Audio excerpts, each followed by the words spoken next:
Welcome to September Town Board meeting. Glad everyone can make it tonight.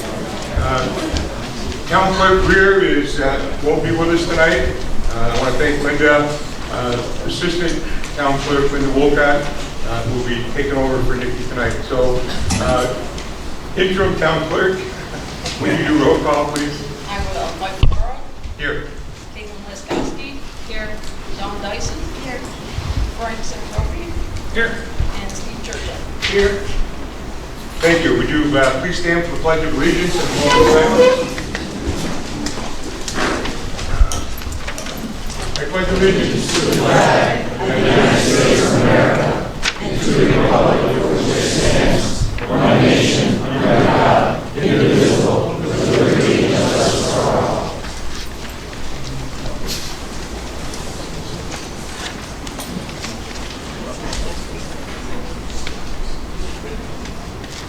Thank you. Please be seated.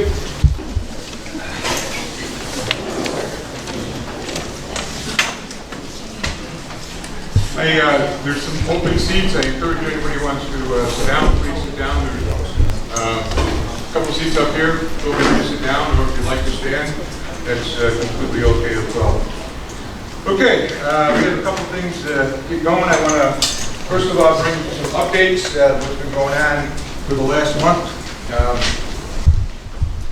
The water meter project that's been installed is going to be moving forward through the efforts of Town Manager Mr. Socha and Town Attorney Patrick Morrell and myself. We're still going to be going with census water meters. The company that we were dealing with before Maine is still involved on a limited basis. But the bottom line is through negotiations and because of the delays and so forth, we've negotiated a savings of $248,000 from the original price of the water meter project. So more good news for the people of Seneca Falls. Our paving projects for the CHIPS grant money that we received, 3 major roads were completed over the last week. Garden Street Extension, also the old Tudor Village, Marketplace area, and over in Seneca Manor. So I want to thank Jeremy and the Highway Department for all your efforts there. Board members, November 7th is election night, and it's also the first Tuesday of the month. So I need you to pull out your calendars and figure when you want to reschedule the November meeting. To make it simple, I'll throw out November 14th. I have a county meeting that I will have to miss. You wouldn't want to do that. I won't lose much sleep. What about Wednesday, November 8th? Hang on 1 second. We're trying to get out of one meeting. The 8th works for me. Don? Yeah, that's fine. Frank? Yeah, I'm good for November 8th. Okay. Linda, November 8th is going to be the regular board meeting for the month of November.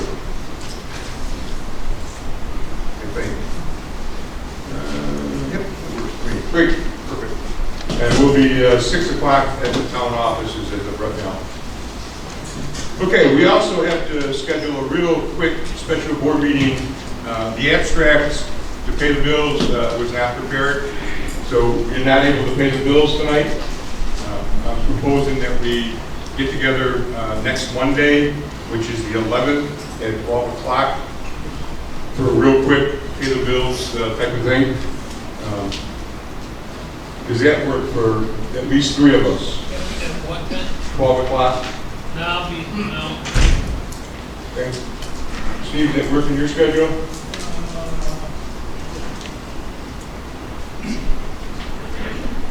So Monday the 11th? Yes. Yeah, I'm good. John? Yeah. Caitlin? Okay. So, Linda, could you also make a note of that, please? And we need to do a public notice tomorrow to get that in the Finger Lakes Times. And again, that will be just to pay the bills. Okay, next week I'm going to be meeting with Leeson from B&L. We're going to take a look at the areas of Seneca Falls that are still without water, trying to get a rough idea so we can come back to the board with just some ballpark, very ballpark type of stuff. So that'll be next week, hopefully, at least that's on the 11th too, right? But we'll work around that. Okay? And again, some of these areas were included in the PER that was done about 18 months ago for water distribution, but we're going to try to get a jump on that as soon as possible. We're ready to sign Michael Enterprise contracts. I'd like to thank Greg Zellers for all of his assistance in the Seneca Falls Development Corporation. Again, more good news for Seneca Falls, $210,000 in grants. No money has to be paid back. We have 5 new businesses coming to Seneca Falls. 4 of them will be in our downtown business district, and 4 are for existing businesses. So more good news for our community. And if we get everything executed in this calendar year, then we can reapply for another Michael Enterprise grant for next year and try to attract more businesses and try to get the stores downtown finally filled up. Peter and I have been working with Jeremy, and we're now going to be offering 2 brush pickups in the fall and 2 in the spring instead of 1 and 1. So brush pickup, this is brush pickup, will be happening September 18th and November 20th, which are Mondays. And again, brush brought to the curbside. Our highway department will pick those up twice now. We're coming back with a second swap cycle called Swap Cycle 2. This one's scheduled for October 13th, 14th, and 15th with pickup on October 16th. If you remember Swap Cycle 1, anything that you have is usable that other folks could use. Instead of throwing it in the landfill, you put it outside, you go online, you register what you have. You know, I have an end table, I have 2 lamps, I have a playpen for kids, etc., etc. I have a high chair. Put it out front on Friday of your house. Make sure you register online so people can look and say, okay, I like that, and there's the address. You can buy, pick it up, and hopefully we can help people out that need some help, as well as getting rid of some stuff that other people want to, you know, I think there's an old saying, one man's garbage is another man's treasure, or something like that. Okay, there'll be more information coming out on that one. The stair project connecting Cowling Street to Water Street has been complete. The only thing that's not finished is the railings. They are being rehabilitated, but there's a temporary railing there. So now the stairs are all ADA compliant, they're safe, the railing's not falling off, and Water Street sidewalk has been replaced also. So that's come to hopefully almost complete once the railings get in. The 3 town DRI projects, one being here at the community center, one at the visitor center, and then the North Side Canal is progressing very well. Actually, we're going out to bid in 2 weeks for the community center, the skate park out back, and the kayak launch over here in the canal. We're making some headway with the North Side Seneca, or excuse me, the North Side Canal project. That's the big one, that's $3.6 million. We are getting some cooperation with New York State Gas and Electric. The first phase of that will be to remove all the communications and electrical lines and the telephone poles. Everything gets buried underground. That's a lot of work that needs to be done. Once phase 1's done, then we'll move to phase 2, which is the area around the bandstand in People's Park. So we're on track to start that project next year. I've reached out to different organizations like Canal Days, the Seneca music players in the summertime. We might have to be coming up with Plan B for events next year, but we'll be working on that, and hopefully everything will be worked out before not too long. We all got some pleasant mail Friday or today. Our school tax bills were mailed out. Okay. Hopefully you paid attention. I know there was a lot of controversy But the school tax rate was $18.04, down from what it would have been if there was not a reevaluation of $37 per thousand. So my personal property, my assessment went up $40,000 or $45,000, and I'm paying less school taxes this year than I was paying last year. So that doesn't apply to everybody, but I think the majority of people with the reevaluation, more people are paying their fair share, more businesses are paying their fair share, and the tax base has grown to support. So again, reevaluations are tricky things. In 3 years, the market might be completely different, and then whoever's holding this microphone, I would encourage them to do it again. Okay? Nothing wrong with every 4 or 5 years to change and keep up with the market. I will be putting together a letter to the DEC that I'll share with the town board. I'll also share it with our the solid waste committee. I will be in the letter expressing our concern about the cluster of lung cancer cases in and around Seneca Falls. As I said, I'll share that letter with the solid waste committee and the town board. If they want to sign it, can sign it. I'm sure they will. It's a concern of ours. Naturally, all health issues are a concern of me personally, and I can speak for the board. I know that they're concerned with those. So I will put that letter together and put it in forward.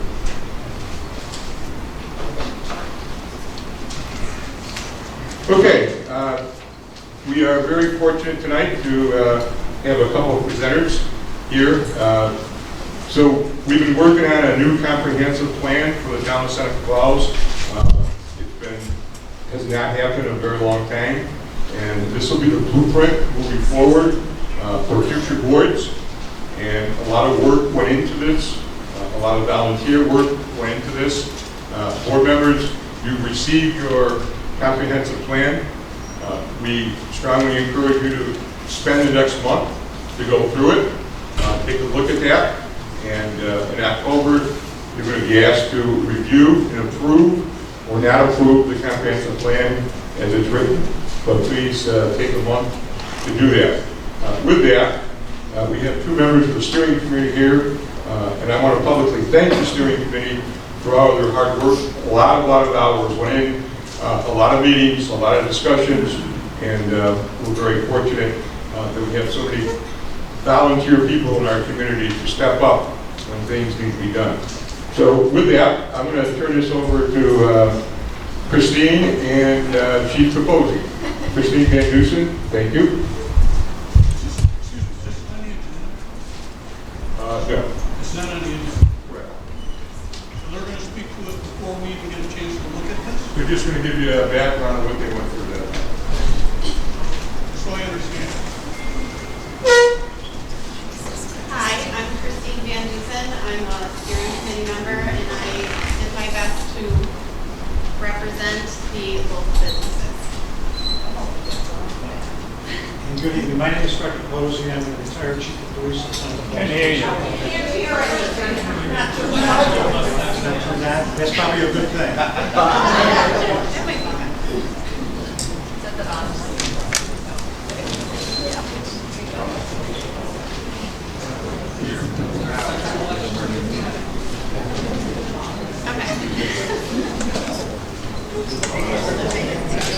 Is that better? A little more intimate with the microphone. Okay. I'm Christine Van Dusen. I'm a local business owner and member of the steering committee, and I did my best to represent the interests of our local business. And good evening. My name is Fred Capozzi. I'm the retired chief of police in Seneca Falls Police Department and a lifelong resident of the village of Seneca Falls. And we are both members of the steering committee. And we have other members of the steering committee that are here tonight. Would you stand up to be recognized, please?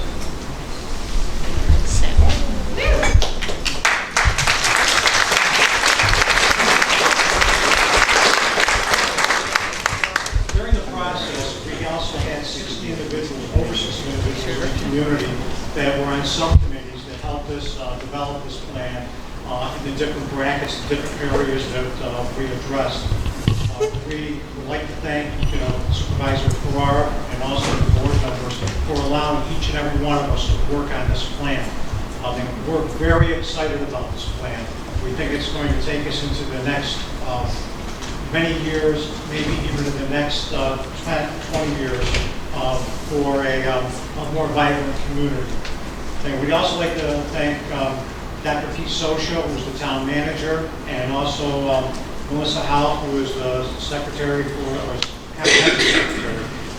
the supervisor, for keeping us on track, and of course MRB, Matt Horn and Emma Wolfenstein, that for not only keep us on track, but keep us on the time frames that we have for the meetings. Sometimes the meetings got too long.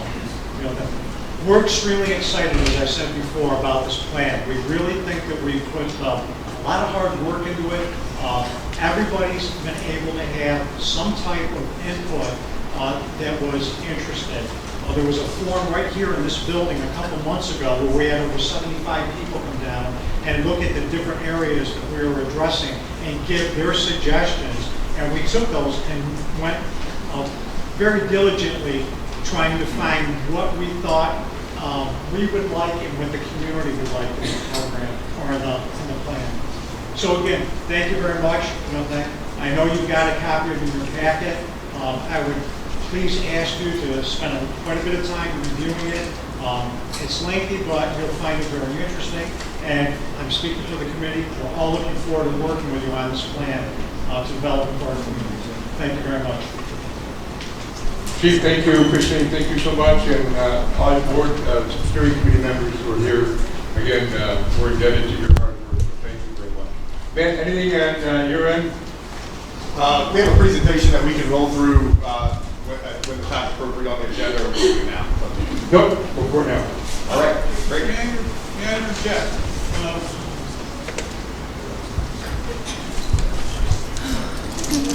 Rather than do this tonight, because what I was going to propose, because I do see it coming forward, that you want to have a public hearing regarding the comp plan in October, with a vote to follow for the comp plan the same night, that same meeting night.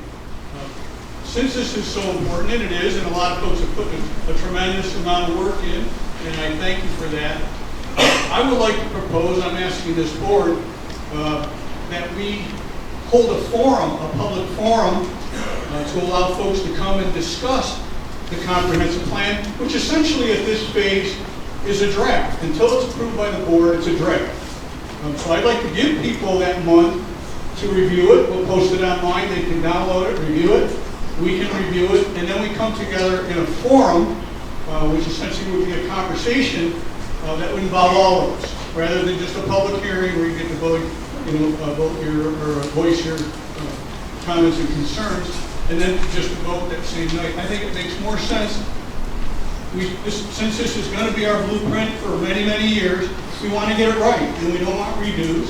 So I think that conversation is important. We should exhaust all aspects, all avenues of dialing this thing in, making it the right plan. So I'd like to make a motion that we do that we set up a forum on some night other than a normal meeting night and invite the public to come and we discuss this current draft. Steve, what was your timeline in thinking for how long? I mean, it could be anytime, anytime. Before the next board meeting? Doesn't have to be. Could be after the next board meeting. Could be. We were kind of running out of time in September. But any time. But I just think having it the same night doesn't make a lot of sense for me. I rather have a discussion rather than just people commenting. Yeah, I agree that there should be discussion. Are you on, Caitlin? I don't know, am I on? There's a gray switch in the bottom. There we go. Okay. No, I agree about the discussion. I think that that's important, rather than rushing through. And I can pick a date. It's Could be the 2 board is weeks. interested in that. Can we do 2 weeks before? I think Matt would share with you, we have some forums scheduled, correct, Matt? Some public forums scheduled? So we do have a public hearing. We're proposing to schedule a public hearing in October. Yeah, but in between that, we had some Between meetings. now and So our recommendation was that the town board in September host a work session. You format that however the board felt was appropriate, so that you could do a deeper dive. Tonight, we just wanted to introduce it to you, provide you with the context on which it was drawn, schedule a work session for later in September. If it was the board's pleasure to have that in a conversation format, the steering committee could be around to provide their feedback as well. That's perfectly appropriate. Yeah, I'd like the public to have input, and this is very important. This is their document, it's not ours, not the board's, it's not the subcommittee that worked on it. This is what the public is going to need to give us approval to adopt. And I want their input. I think they gave a lot of input, we collected data, but there was no exchange during that data collection period. So I think now we need to discuss essentially the summary of that data. So I'll agree and disagree. So first I'll agree that, as I said, we do recommend, and we have recommended, that the board do have a work session if you format it in the form of a forum. The exchange piece, I don't want to shortcut or short sheet what the steering committee facilitated.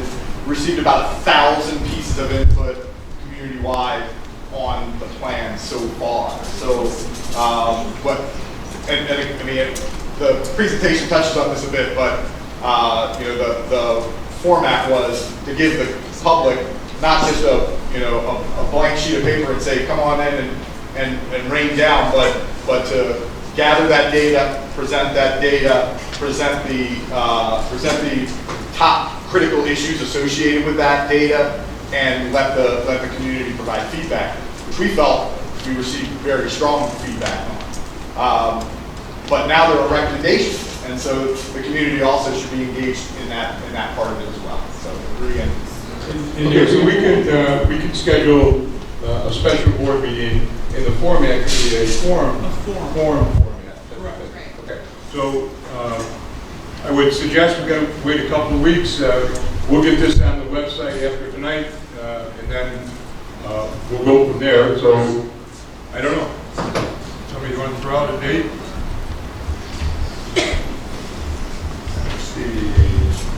so I sent an email with a couple of recommended dates. What did you send me? Went out with the resolution. Okay, I don't. Do you remember them, Melissa? It's okay. You guys throw out the dates. We're here for you. Do what we're expecting.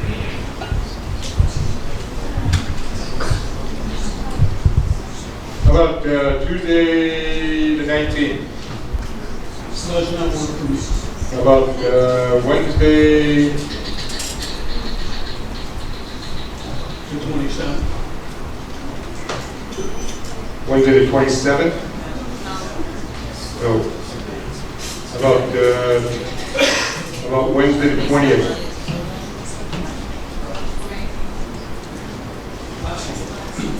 I mean, we don't need to figure the date out right now. If we just agree that we want to have a forum, we can figure out the date that works for the board, and invite the public, and get this out for the public to review. And I think what Matt was saying was, it was more of meeting the committee members in the form of, for that purpose, because I think it was, is that my understanding? Because it gets a little murky once, I mean, Well- having the community attend, absolutely, but it's, as far as, this is the draft, but having the forum, and the board members, and who we vote with, I don't, mix up here, I or? mean, I'm looking for a public forum. If there's no support for a public forum, then you guys can propose whatever you want, or move ahead with the slam bam. Thank you, ma'am. We're gonna do it all October 7th. I don't think anybody's saying that. We're trying to find a date to do a public forum. Okay. That's all we're trying to do. Does the Okay, board- before October. Okay? So Wednesday the 20th, Sure. right? Don? Okay, so 20th? Wednesday the 20th, okay? Missy, hopefully, where's Missy? Hopefully we can use this room, okay? Thank you. And then, Linda, we need to get that advertised, and Melissa, we need to get this on the website as well. Okay? and that'll be 6 o'clock, okay? Okay, go ahead, Dennis. Yeah, just quickly, in front of you tonight, the bound copy that you have, if you're a board member or you're a staff member, the clipped copy that you have is the full plan draft. The stapled copy that you have is a full copy of the presentation that we're to provide tonight, and I'll just quickly walk through that. Just to help you digest what's in front of you and for the public to digest what's on the website. It's a comprehensive plan is not a list of chores to do over the next 20 years. As the chief pointed out and as Steve echoed, it's a framework we intended as a decision-making framework for the board. We would hope that the board would use it in all areas of policy making, from budgets to zoning, certainly, land use, anything that you're developing policy around. I got to interject here. I really do, because we have an agenda, which this is not on. And if this were on the agenda, it would be under new business. And we're not there yet. So I guess I'm not understanding how we just throw this stuff in. There are people, petitioners, that's what's next on the agenda. Privilege of the floor, approval of the minutes, communications, old business, and new business. Did I mention that Town Clerk Greer is not with us today? Yes. But, so her absence means that this isn't new business? No, that's not the case. That's why I didn't hit the agenda. That's all I'm saying. Okay. But if it were on the agenda, there's a spot for it on the agenda, and that's at the very end of it. It doesn't matter when we do it. Any other business. It does when you have an agenda. I mean, I thought we have rules that we like to do here too. Okay, I'm sorry. We move it to. I got time. Thank you. Please, thank you. I'd like to make a motion to enter into executive session. I move that the board go into executive session to discuss proposed litigation pursuant to Public Officers Law 105D to discuss litigation that has been proposed relating to the memorandum of understanding between the town of Seneca Falls and Seneca Meadows landfill. It is on the agenda for this meeting. I invite Town Attorney Patrick Morrell, Esquire Brody Smith, and Town Manager Peter Socha. Also, I move that the board go into executive session to discuss the proposed sale, lease, or acquisition of real property, and publicity is likely to affect the fair market value of the properties involved under the Public Officers Law, Section 105H. Again, I invite Attorney for the town, Patrick Morrell, and the Town Manager Peter Socha to the executive session. Can I have a second for that motion, please? Thank you. Any discussion? Yeah, discuss. The executive session is on our agenda as item N. It's the last item on our agenda. Thank you. All in favor, please say aye. Aye. Anybody opposed? Opposed. Opposed. That's carried 4-1. Sorry, folks. We'll be back.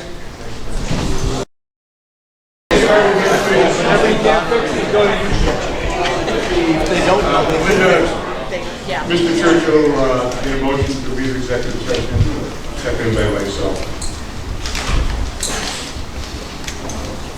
Okay, we have some petitioners tonight, and again, we're going to limit speaking to 3 minutes. As always, we're going to be respectful to people who want to say something. And again, by the number of people here and the signs, I'm assuming people are going to talk about the MOU that's on the agenda tonight for approval. And I just want to make a couple of things clear. This is not a legal document, first of all. It's an MOU, Memorandum of Understanding. It just simply means that the town in the landfill changed some agreement, okay? If future boards wanted to throw the MOU, or excuse me, the HCA out the window in the recycling bin, they certainly can do that, okay? Approving the MOU has nothing to do with the landfill being open or closed. That decision is solely with the DEC after a full environmental review, okay? This board does not have the legal authority to open or keep the landfill open or closed. True. Local Law 3 of 2016 has been fought in the courts for 7 years and still has not been finalized. So this board or any board in the future won't have that decision. That'll rest solely with the DEC. This memorandum of understanding protects the people of Seneca Falls in case the DEC does give the landfill expansion permits to move forward. The belief was that we have the best leverage at the moment before they were given a permit. Okay? So with that, that's why we have the MOU tonight for the board to discuss and act on.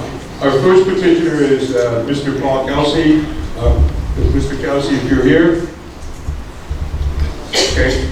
And I remind people to please state your name and address. Our second petitioner is Corey Foster. Melissa, is that microphone still on?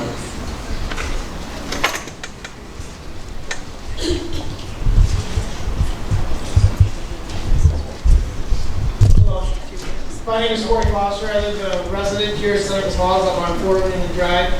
I've been a lifetime resident and graduated here from Hines Academy. Right now, I have 2 children that are currently in our school district. I wish the landfill was not here, but at the same time, I think we should get something out of it if we possibly can. When the landfill closes, SMI is not going to be able to pack up and just go away. I think the agreement, if the DEC decides to grant them a permit, would greatly compensate our community in the hardship of hosting the landfill.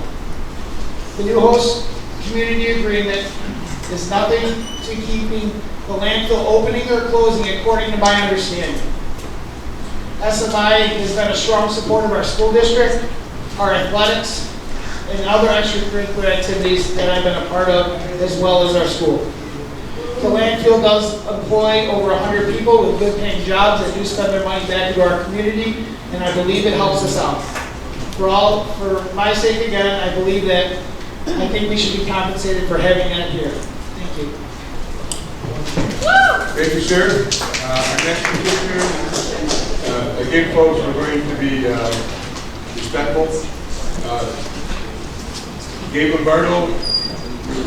Mr. Lombardo, are you here? Okay, our next petitioner is Mark Pitterford. Mr. Pitterford.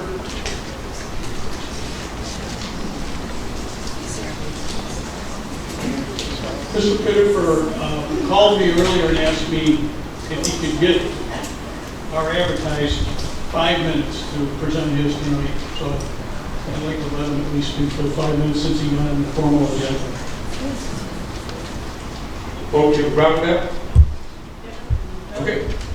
Thank you. Good evening, Supervisor Ferrara, Dr. Sosha, and members of the town board. My name is Mark Pitterford, and I'm speaking tonight on behalf of Bill Lutz and the Waterloo Container Company. We are here in opposition to the board taking any action on the MOU as it relates to the newly proposed host agreement, and we have several concerns. No one is turning a blind eye to $10 million, but there's no reason for the town to enter into this MOU other than to signal to the DEC and SMI that the town supports the expansion. But really, this is premature. The attorney from Bond, Seneca & King said he was going to explain why the town should enter into the MOU after the previous board meeting, but to date he never has. The MOU says it's non-binding, and the town gets nothing from entering into the MOU, so why even bother? The Memorandum of Understanding purports to set forth an understanding that the town not only won't stand in the way of expansion, but will support it. That is what it has come to. So we ask, how can the town board support expansion before the seeker review is completed and potential permits are granted? Particularly considering the recent evidence, as discussed by the supervisor tonight, of a cancer cluster in Seneca County. It was reported by Waterfront Blog, and it was quoting the New York State Department of Health. Is that not cause enough for concern to halt any discussions going forward until our town, county, and state representatives figure out what is going on here in this county? Shouldn't you wait until the DEC environmental review is completed before the board supports the expansion? Of course you should. The town board is supposed to act in the best interests of the town as a whole. But it seems with the MOU, they are acting in the interests of a wealthy property owner which is based out of state. No citizens, not even the town manager, was involved in the negotiations on the new HCA and MOU. Over a year ago, I specifically asked at a board meeting if stakeholders like Bill Lutz, whose business is negatively affected daily by the landfill, could be part of these discussions, or if these meetings would be open to the public. Discussions were held just by the landfill committee, which was comprised of 3 individuals from town government, and nothing was ever made public. This MOU should be about protecting the citizens, enforcing the codes, and mitigating the problems, not kicking the same can down the road we've seen before. SMI should not be involved in any aspect of the odor complaint situation other than mitigation. It should be third party. Also, we don't need the landfill's money to stabilize taxes. School taxes may have gone down, but facts show on the county website that town taxes have gone up in the last 2 years per thousand. With millions in reserves and interest, the town can offset landfill revenue if closure were tomorrow. It's also in the original host agreement that the landfill would fund closure and post-closure mitigation. Taxes would not go up. Previous boards showed that the town could also budget without landfill revenue. But here we are again, a huge promise, $10 million. Looks like a one-sided deal though, because there's no repercussions for failures to meet the town's need, and it's also announced on the eve of a looming election. It's not surprising that once again, big figures are being tossed around this close to November. Facts show that Seneca Meadows' application to the DEC isn't even completed yet. So it's premature, again, for this town to even be considering, let alone signing this memorandum of understanding. Also, according to the 2007 host agreement, Seneca Meadows is not supposed to apply for any expansion until it has entered into a new or amended host community agreement. So clearly this board is not enforcing the original agreement. Why would anybody believe that this board would enforce a new agreement? So why the rush all of a sudden? Why not wait for the DEC? I have spoken to this and previous boards over many years while representing different businesses and representatives who care about Seneca Falls and the Finger Lakes region. And tonight I stand here confused. Please, I beg this board, you gotta work with the community. You have to understand that people and tourism, businesses, we are suffering by the consequences of this board's continued disregard for legitimate concern based on the actions you take. I know there's a lot of emotion out there. I know there's even tension on this board. I know there's disagreement on many sides. But please, for the sake of the public, good health, and safety of the citizens of Seneca Falls, be a unifying issue for this board. No one I represent is against the landfill. The people who work there, nor do we disregard the difficult and necessary job they have to handle daily. But this expansion has a lot of unknowns. We've seen a divided community, dirty politics, a divided board. We've seen a lack of tourism, empty storefronts, and a suffering community. Excuse me, Mr. Fitter, I need you to move in the last paragraphs, Mr. Supervisor. With respect to leachate, odor, and gases, we are truly scared for the unknown long-term effects of our exposure. And we need the board to get to the bottom of these issues before moving forward with anything. Moving forward with this could be the most detrimental decision in the history of the region. We are better than this. Please help us make Seneca Falls Bedford Falls again, not Pottersville. Yeah. And lastly, I implore you, please do not accept this memorandum of understanding. For all those speaking here tonight, please let it be known loud and clear that Seneca Falls is not for sale. Yeah.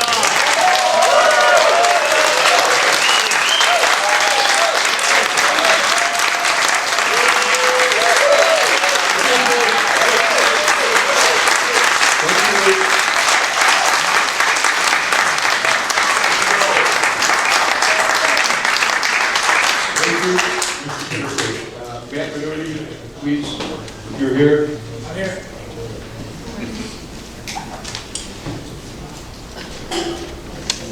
Thanks for giving me the opportunity to speak. Good evening, Mr. Timberlake. Good evening. How are things in Geneva? Things are, actually, I'm in Waterloo. I have a mailing address in Geneva. It's complicated. But I live on the canal on Wagner Street. So I was born and raised in Geneva, and I currently live in Seneca County on the canal, close to where I used to fish and play as a child. I've been a full-time musician for many years, and one of my gigs includes performing live music to video footage of nature that I've shot around the country. My footage includes the deserts, the canyons, the redwoods, the Everglades, and some of our greatest national parks where I was the artist in residence. Of all the footage that I use for my performances, the Finger Lakes region is represented the most. I know I'm not alone in believing that this area is on par with anywhere else in the country in terms of its natural beauty. We've become a destination for people throughout the world, thanks in part to the preservation and promotion of our gorgeous resources and surroundings, and the small businesses, industries, and farms that rely on them. But like many others, I'm troubled when I think about the future of this area and the expansion of the landfill. A few years back, if you couldn't smell the landfill, you could almost ignore it, but it's no longer hiding in the corner of Seneca Falls. In my hometown of Geneva, it looms over Seneca Lake, and the once epic view from Main Street is forever associated with a giant mound of trash disguised as a mountain. If the expansion succeeds, 70 more feet will be added to its height, and when visitors ask, what is that standalone bald mountain, I suppose we should try to make light of it, maybe call it Mount Dumpsmore. Then we'll feel obligated to explain that we fought against the expansion of the landfill, but lost to the deep pockets of the trash industry.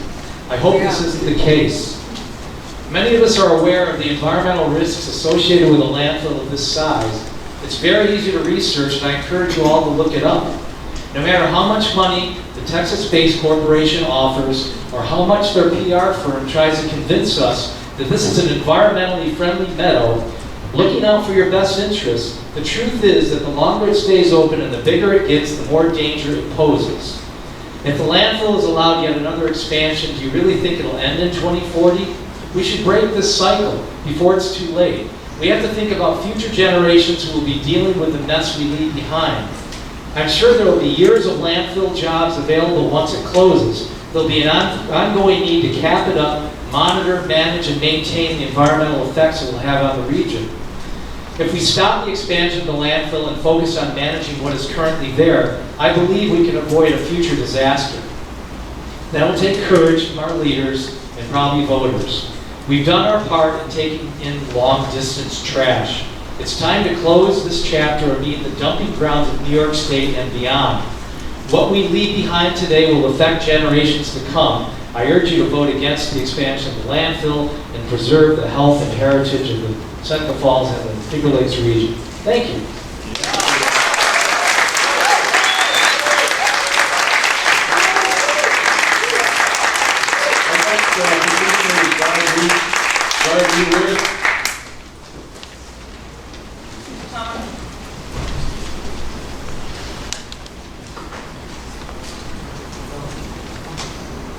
Good evening, Barb. How's the first day go? Long. Good. Made some connections. It was nice. So thank you for the opportunity for letting me speak tonight. My comments tonight come to you by way of my husband. He is a family physician. He's been practicing for over 20 years here in Seneca Falls. And I also throw my 2 cents in here that I know to do. So here goes. So in the 1993 film, The Fugitive, starring Harrison Ford, Ford's character discovers that a promising cardiovascular drug causes serious liver problems that threaten its release.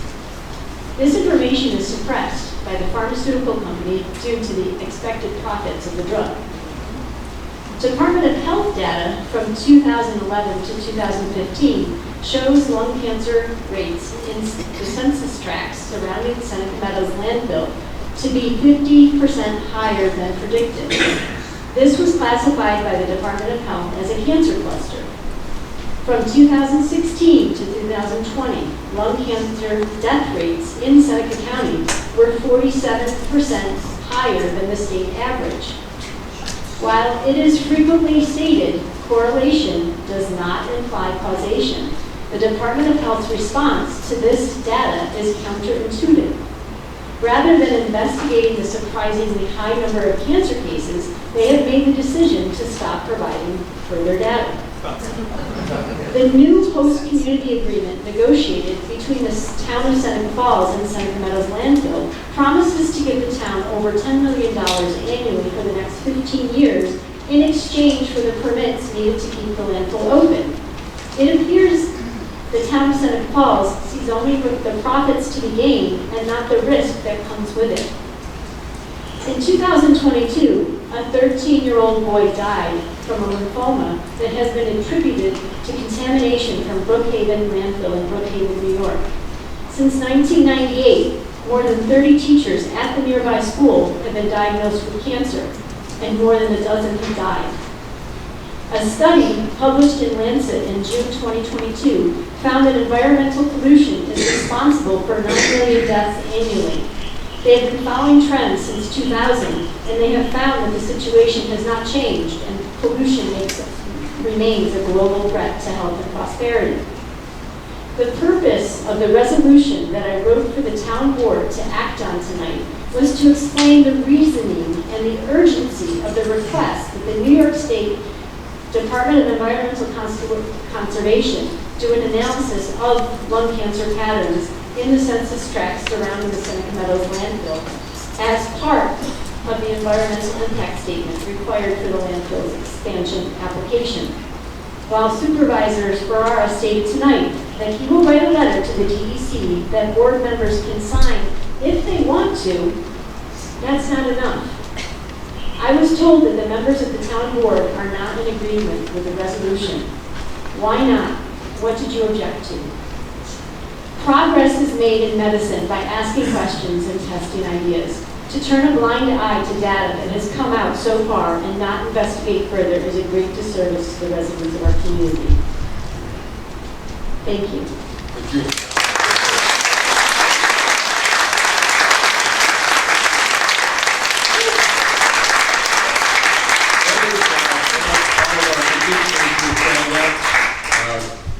At this point, we have something called privilege of the floor. If you'd like to speak under privilege of the floor.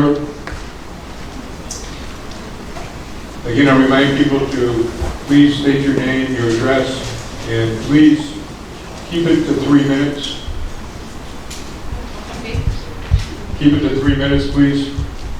Jean Gilroy, 1872 Gravel Road, Seneca Falls. I'm directly east of the landfill, and I get this stink all the time, so there you go.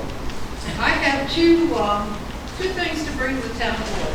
Number one is a resolution, and number two is the community agreement. Regarding the resolution, I'd like to see a hand of anybody who read the resolution prior to Thursday. Okay, that's great. Because I've got copies of it here if anybody wants to read it. I remember the way... This board did not receive, I did not receive a copy of that resolution. So, Okay. I don't know, was there anybody else that didn't receive a copy? I received it. Wasn't distributed. Somebody gave me a copy. But I would... And we were told that the board decided not to act upon I it. told you the majority of the board. Majority of the Yeah. board. See, that's, we have a secret board up here that takes actions outside of public meetings. Not the way it's supposed to work, folks. But I would love to get a copy of that resolution. And I will-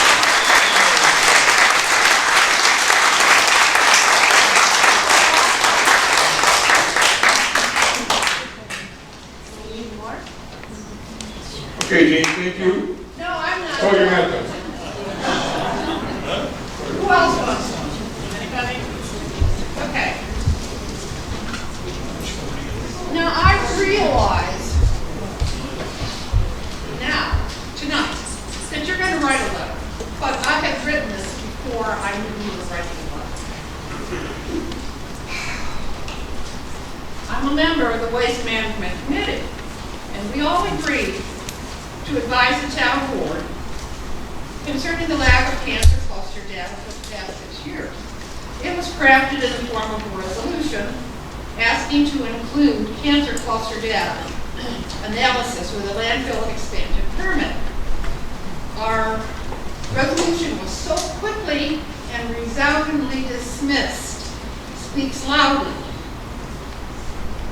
to the nearly 9,000 residents of this town that this board does not care about the air we breathe. We don't care for the health and safety of our children and our grandchildren. I think the air we breathe is more important than bicycles and backpacks.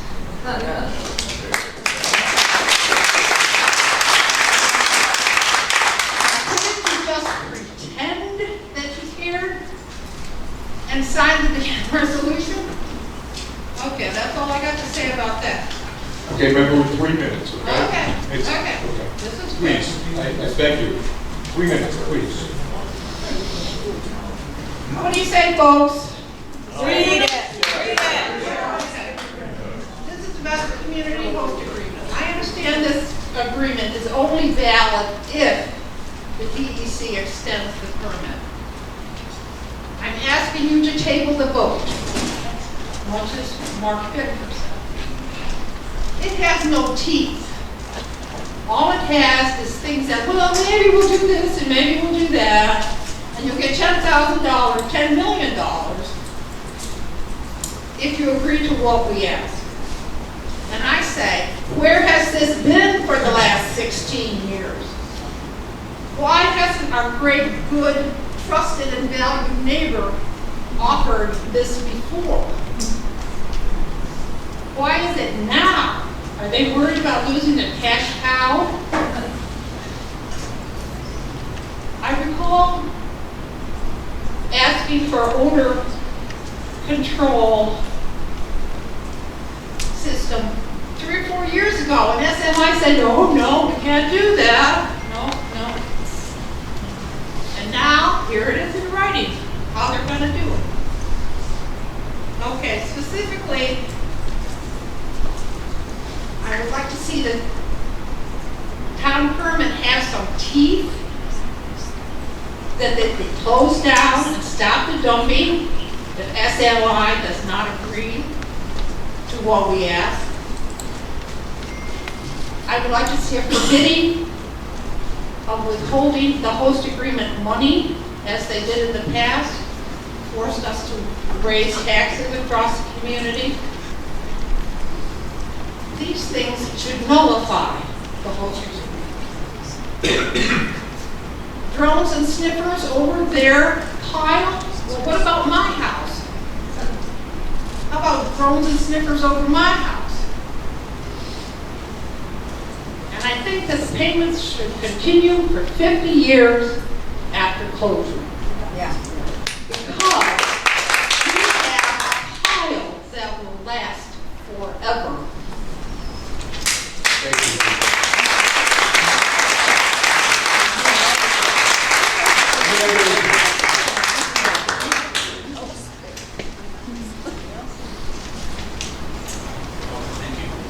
My name is Phil Skillamont. I'm on the executive committee. Can't hear you. I'm right here, and I can't hear Closer to the mic. You gotta speak, keep it close. Use How your about mic. that? Okay. My name is Philip Gillamont. I'm on the executive committee of the Finger Lake Sierra Club Group.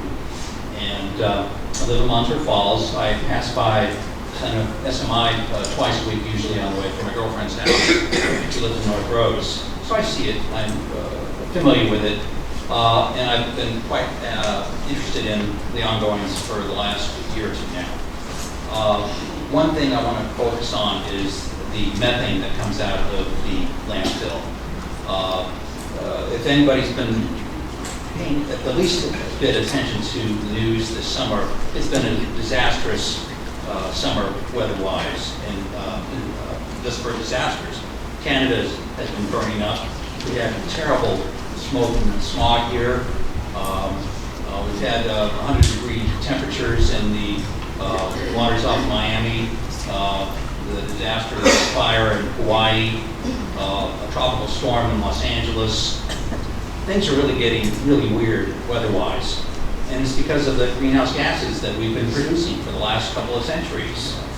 The biggest threat is methane. Even though there's more carbon dioxide that's produced, methane is the worst one, and it makes most of its damage in the first 10 years that it's emitted. When organic materials are put into a landfill such as SMI, they get covered up. There's no oxygen there, methane gets produced.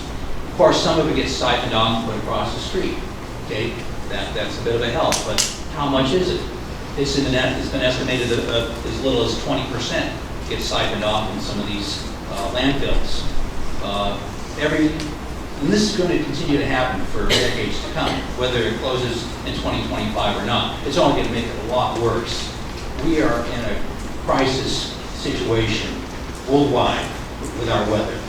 And it's only up to us to hand off to our children and our grandchildren a world that can work and that's not going to be put into a disastrous place where the polar caps melt, where sea level rises and floods taking away our land, where we can't grow our crops properly, where there's huge shifts in migration. We need to think about that. That's what I have to say. Thank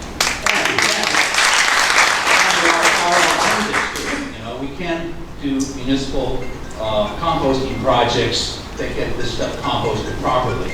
That really needs to happen. Thank you.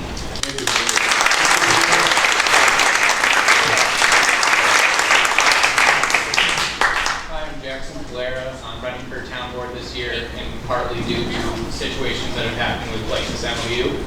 When I was at the board meeting last month, at the end, you guys, presented the MOU, and Councilman Churchill noted that he was not part of any of the discussions to get to that point.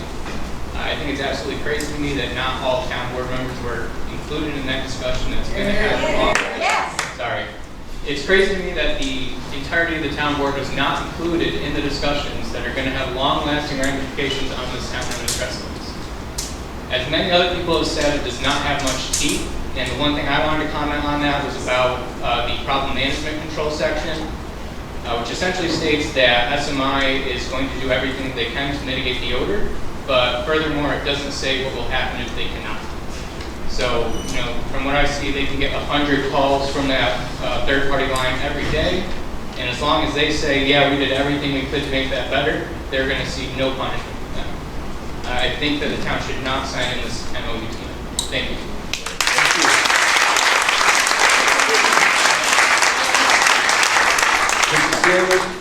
Mr. Sanders is next. Okay. Oh, you're going to come up and give me a cup of coffee. I'll talk to you after the meeting.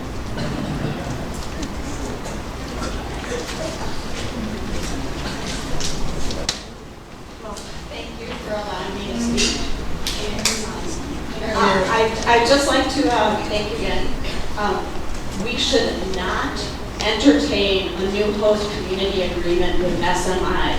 It is premature. You should be talking to the New York State Department of Health and the New York State DEC, and you should be working with them diligently prior to the cancer cluster information. But now, especially that you know it's there, it's unconscionable of you to enter into an agreement and hint to the DEC without downright badgering them, starting with Region 8 in Avon. Because this is a premature agreement, and you need to take care of the health of our community and the environment. The draft of a new agreement is simply a bribe to allow them to continue to pollute our environment. The draft HCA acknowledges that the landfill impacts the community atmosphere from a visual as well as an odor issue. Yet, it neglects to reference public health issues recently reported, i.e. the lung cancer. Due to the proximity of schools, and all of you have heard me address this before, all of you, It's disgusting to me that you are not taking care of our children.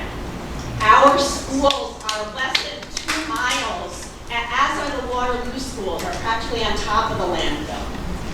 And now you're worried about a host agreement instead of contacting the Department of Health or the DEC when our schools are so close. Furthermore, SMI, it's a joke. They can't currently control the odor. Jackson is correct about what he's saying. They're not going to try to control it. It's doubtful that they'll do anything to stop it in the future. They should have zero role in a complaint program. Starting with 2016, these are my odor complaints to SMI. I don't even live here 5 months out of the year.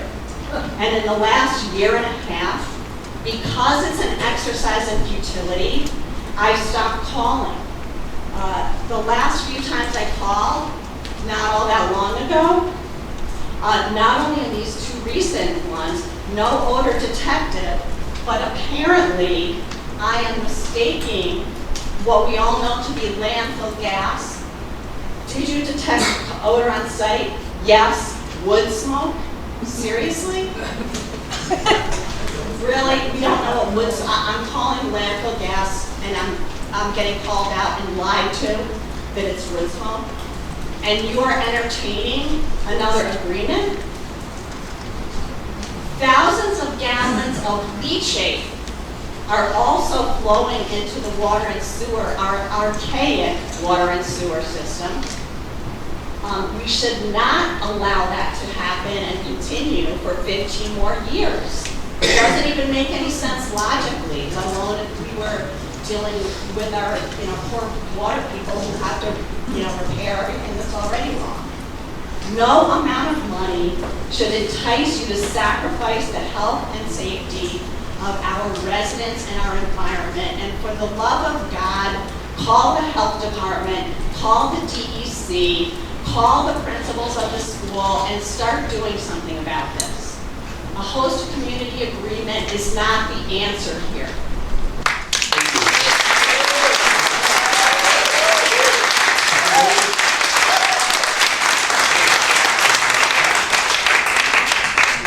Thank you, Mr. Ferrara.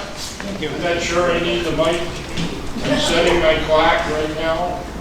So Lynn and I recently adopted a rescue dog, little BB. BB had a very deprived life. BB is what's known as a gobbler. We had to buy a special bowl for BB so she wouldn't gobble the food up in 20 seconds. Lynn taught this dog to go slow. The dog starts eating. Lynn says, go slow. The dog backs away and stops.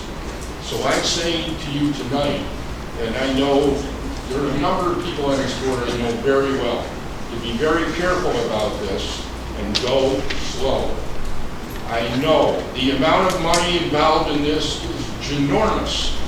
If they're willing to pay you $10 million a year, start multiplying that out over 20 or 30 years. 200 million, 300 million. What's in it for Seneca Meadows?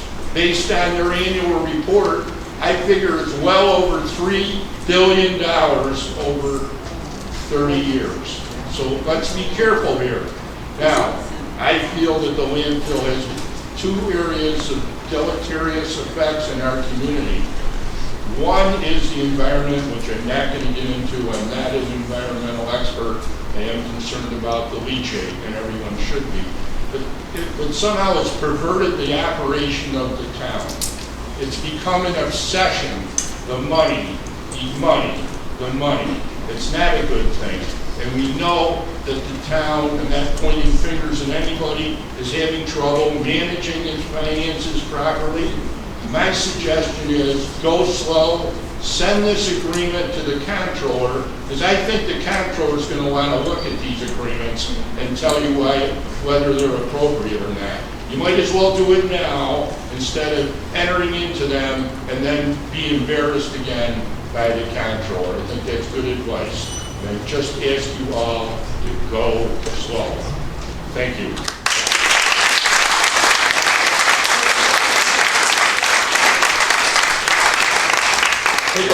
Thank you, sir. Last one? Hi there. My name is Holland Gregg. I'm a resident of Skaneateles, New York. I'm the executive director of a group called the Citizens to Preserve the Character of Skaneateles, which has been around since 1988. And we have been working diligently to try to protect and enhance the town of Skaneateles. A couple things I want to say. I wanted to ask this group, does this group have legal representation right now? Does this group organize, is it well organized enough to have its own attorneys? Yes? No? Okay. I highly recommend that this group get organized and get an attorney. Okay? Now, Brody Smith is here, he's a good friend. He knows, he's involved with the town board, Skaneateles Town Planning Board.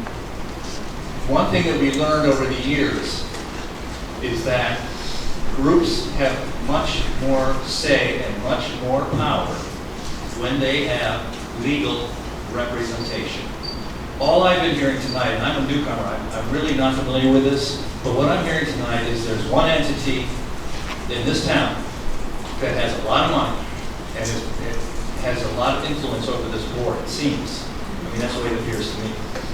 But if this board knew that there was a group that was ready to organize and possibly submit a lawsuit to this town that could equal $10 million, then maybe the town board would stop and give it a little bit more of a serious look. I've seen this directly happen in Skaneateles, where citizens try to be nice, they try to be courteous, they try to do the right thing, they try to bring in the facts, they present them to the board does not take action. But you know what happens? When an attorney is presenting those facts, when an attorney starts to talk about the prospect of a lawsuit, the town board begins to pay a lot more attention. So I recommend highly that you consider organizing, hiring an attorney, and then presenting the prospect of a lawsuit to this town, because that will get the town to really respect the words. The words you're saying tonight are totally legitimate. The problem is you need an attorney to be able to represent you, to make the case. And so I recommend that highly. I respect what you guys are doing, but please listen to your crowd before the attorneys get involved. Thank you.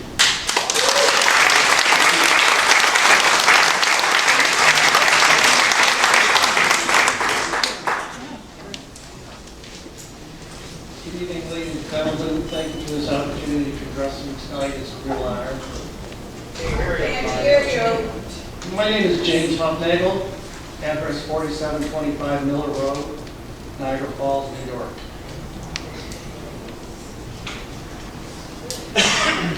I'm also managing editor of the Niagara Falls Reporter. I've written several articles about this landfill. Speak up. I've also written several articles in the Niagara Falls Reporter about this landfill, and there's been other coverage in the Buffalo media. And I wanted to come here tonight, and you might ask, why did I drive 2 hours for the opportunity to speak tonight? And that's because millions of gallons of leachate comes off of this landfill and shipped to Buffalo, where they treat, quote unquote, at the Buffalo Sewer Authority, and then they dump it into the Niagara River. And it's laden with PFAS, poisons, and toxins. It's in my drinking water, it's in my wife's drinking water, it's in the drinking water of Niagara Falls, it's in the drinking water of Toronto, and it's in the drinking water of millions of people north of that sewage treatment plant. The PFASs are proven to cause endocrine disorders, high blood pressure, and cancer. So I make this very brief and respectful tonight to the town board. What you're undertaking is a life and death decision. If this goes on for another 15 years, there's going to be cancer deaths, there's going to be cardiovascular deaths, there's going to be miscarriages. Why don't we just, instead of sending this to Buffalo, consider sending it to Texas? Because after all, really desert down there anyway. All right, thank you, I appreciate your attention. Thank you, sir.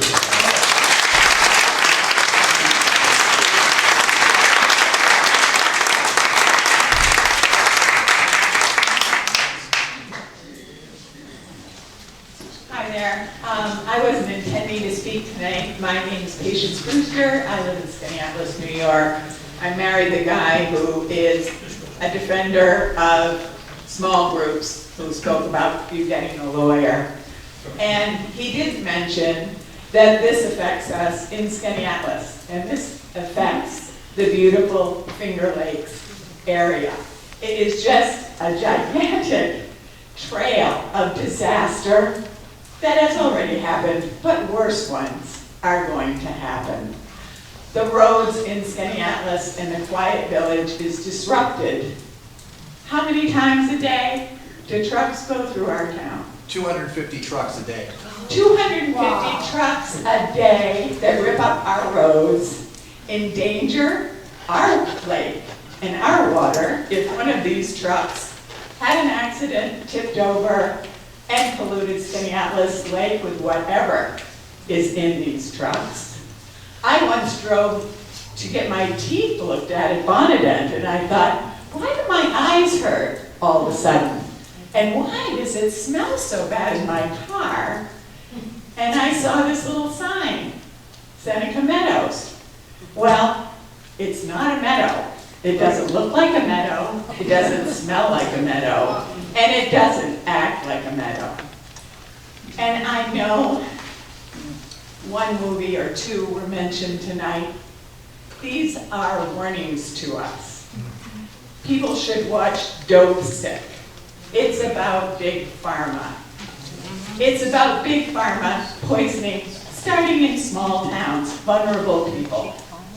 Because they can make lots of money at your expense, at all of our expense. I don't understand why this town board isn't completely united today and every day to protect your constituents. Is that not what you got elected for? Yes. Yes.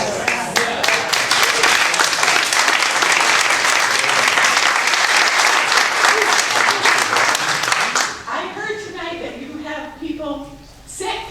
You have a school with polluted air and possibly water in it. Were you not elected to take care of these people and to keep their best interests at heart? I've got to tell you, $10 million isn't going to help with all of these health hazards. It's not a drop in the bucket to big industries like this and the profits they can make. And the reason they're offering this is the reason they've always dangled little things in communities. It's a tiny Band-Aid on an epidemic that is only beginning to show its head. Big polluters, Philip Morris, do people remember that cigarettes were healthy? That things like cocaine and Coca-Cola were fine? That oxycodone was a miracle drug? And what was really the truth? I hope that you'll work together. You're in a tiny, small town on this one planet of ours. And you have one choice, to do the right thing by your people. And it will affect not just this town, but a bigger and bigger area and a very small planet. So I hope for the people of Seneca Falls and for all of you that you'll unite and do the right thing for your town.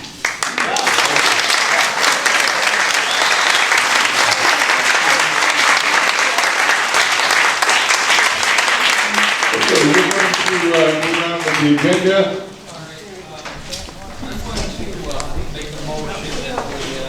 Well, let's do approval of the minutes and then old business, which will take a minute, okay? Have a motion to approve the regular monthly meeting minutes of August 1st, 2023. Thank you. Second? Any discussion? All in favor, please say aye. Aye. Mr. Seneca, second that. Okay. There is no sale of town property under old business. Okay, Mr. Seneca. Okay, I want to make a motion that we move on to belong in the agenda with two items. First, letter K, authorize supervisor to sign a memorandum of understanding with SMI.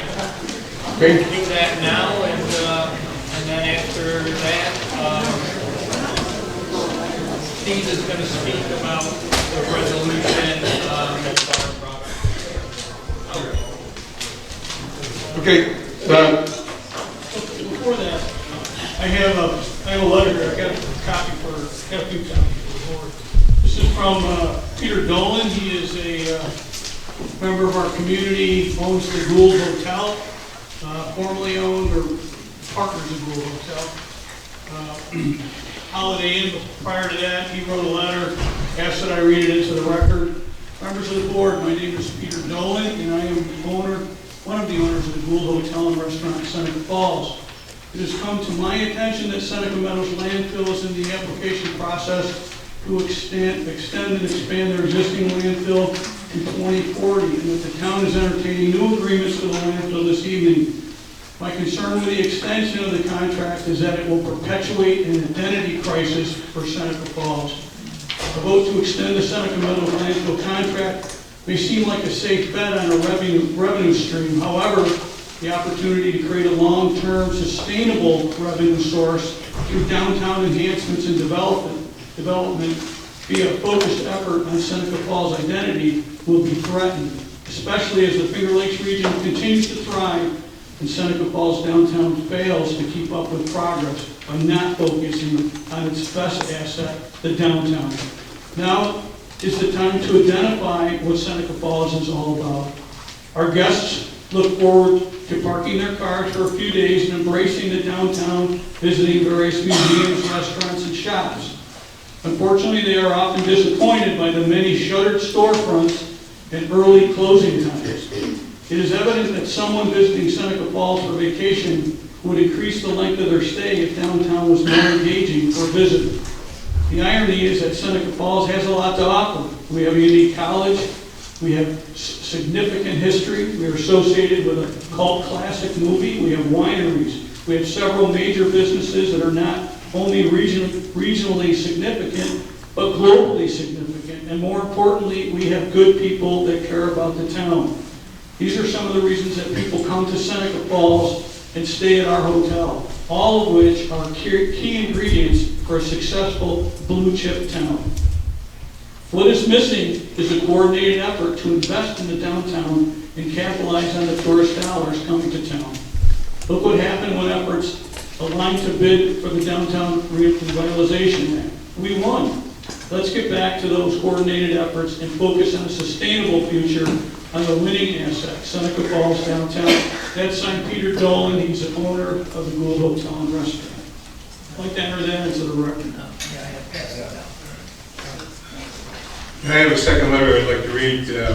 Dear members of Seneca Falls Town Board, I've been a resident of this community since 1969, when I moved here from Massachusetts. I started my veterinary practice at River Road and ran the practice until I retired in 2006. My wife Becky and I raised our 3 children here. We have been active in many community organizations and contributed to Seneca Falls in the best way we could. My concern is that our home is just east of the landfill. The odor is a problem for me almost daily. I can see the landfill from my property during the fall. It's negatively affecting the value of my property. It is affecting our health. I'm very concerned about the ever-increasing expansion of our town government. The overspending and mismanagement of funds has gotten out of control. Virtually every community, regardless of size, in the entire United States lives happily ever after without an active landfill in their backyard and without landfill revenue in their budget. We know the town has funds and reserves in the tens of millions of dollars. I am certain we can budget to offset landfill revenue and stabilize taxes without this expansion and after the landfill closes. Ultimately, please stop misleading the public. We don't need the landfill. We don't need 15 more years. We don't need more money and broken promises. We don't need more unknowns and negative effects of our health, and we just need to be realistic. We don't need Seneca Falls to turn into the town of Seneca Meadows, because that is the path we're on. From problems with toxic trash water, headline after headline about our health, and the DEC citing idly by on the sidelines, while businesses and citizens suffer, is reason enough to demand the town and the DEC halt this entire process. Protect Seneca Falls. We are better than this, and I'm saddened to see what the community I chose to live, work, and play in has become. It is sad. It is just sad. As far as the draft HCA and MOU, I feel both are premature. I see numerous promises and for improvement, but very little recourse for failure to deliver the advertised improvements. Finally, the views of Robert Camara in the Finger Lakes Times, August 19th, should be seriously considered and included in any deliberations. Respectfully, Herb Sullivan. If you put that in there. Okay, Frank, you wanted to, we have a motion to move letter K up the list, so authorize supervisors to, the town supervisor. So all these people don't have to listen to this board. What's that, I'm sorry? I mean, they're welcome to stay for the whole meeting, but it's just trying to move this up so find out right now one way or the other.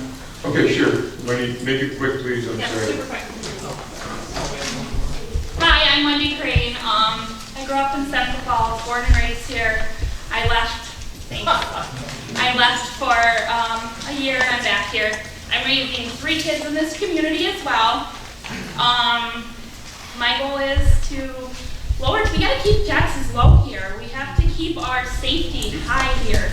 We're gonna close a place and turn away money. Where are we cutting? Are we cutting our kids' rec center? Are we cutting our kids' future here? Are we gonna cut school system, like places for our kids to go to school? What are we cutting to get rid of them and keep our taxes low and to keep business in this community?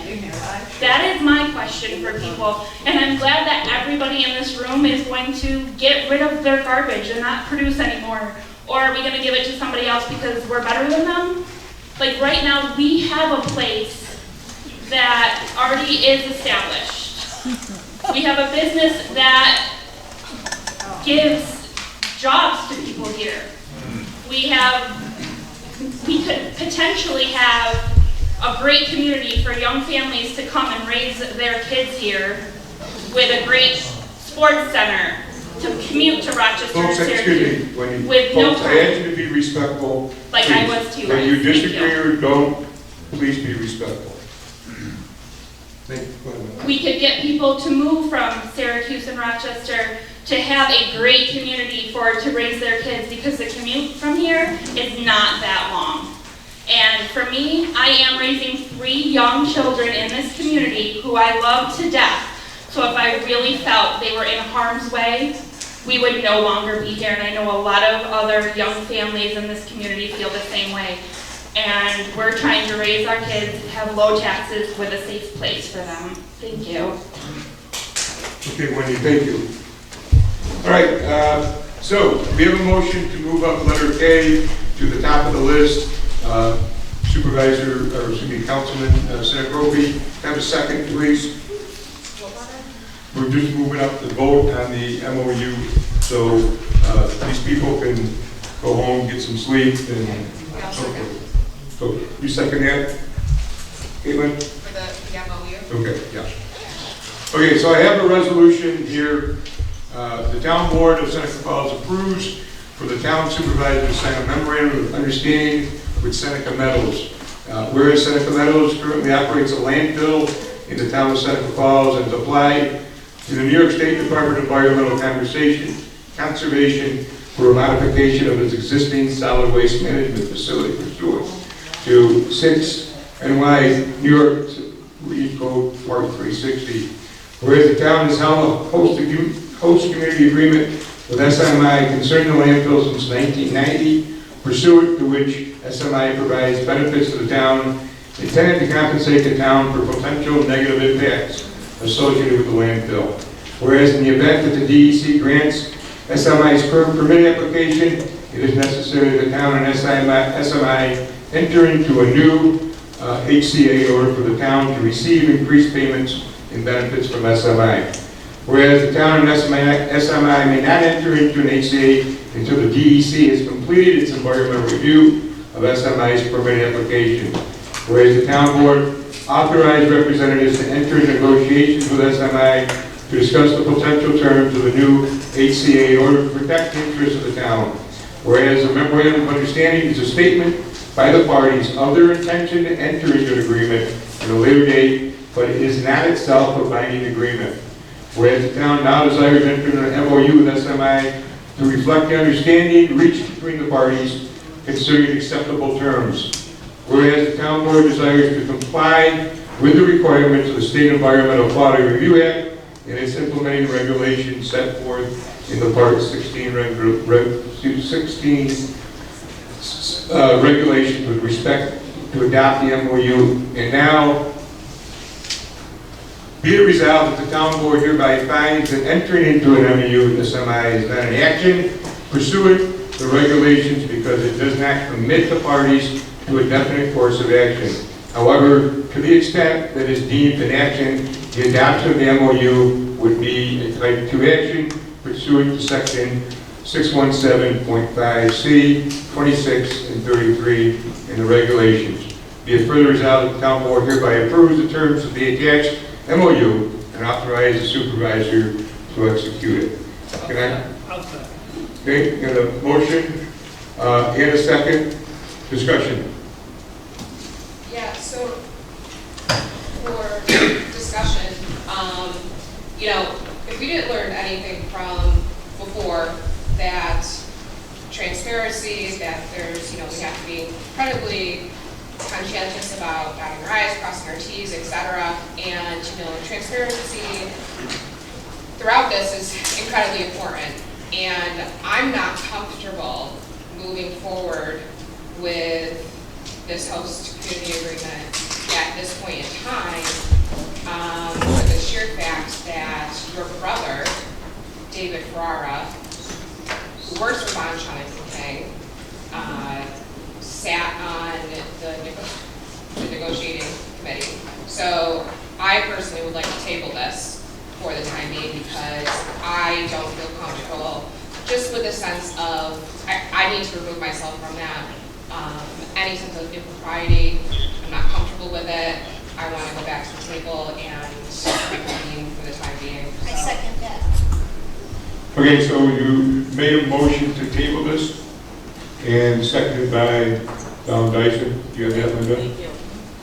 Okay, so we have a motion on the floor to table the resolution. Seconded. Any discussion on that? I support that 100%. Caitlin, I know I'm not typically on your side, but yeah, I mean, we heard it tonight, we should go slow, and I certainly support that. I think that there were some things that weren't done properly with the creation of this MOU and the HCA, so absolutely I support that we do not make any moves on this tonight. Any further discussion? Okay, all in favor of tabling this resolution, please say aye. Aye.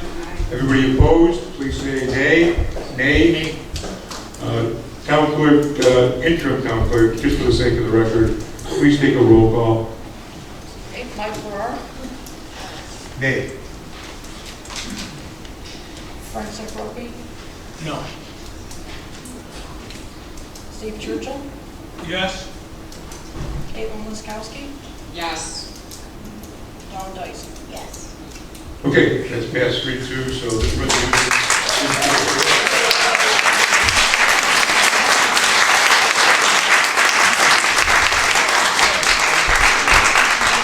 folks, if you want to stay, be my guest. If you want to get a head start, be my guest. We're going to continue on with the agenda. What we're going to take up next is a resolution to request that the DEC do an analysis of these cancer patterns in our county. So we're interested in the outcome of that. We're going to do that. Remember new business, Mr. Churchill? Okay, sure. Then the rest of it. Sure. And I'll stay. You want to read that resolution, Mr. Churchill?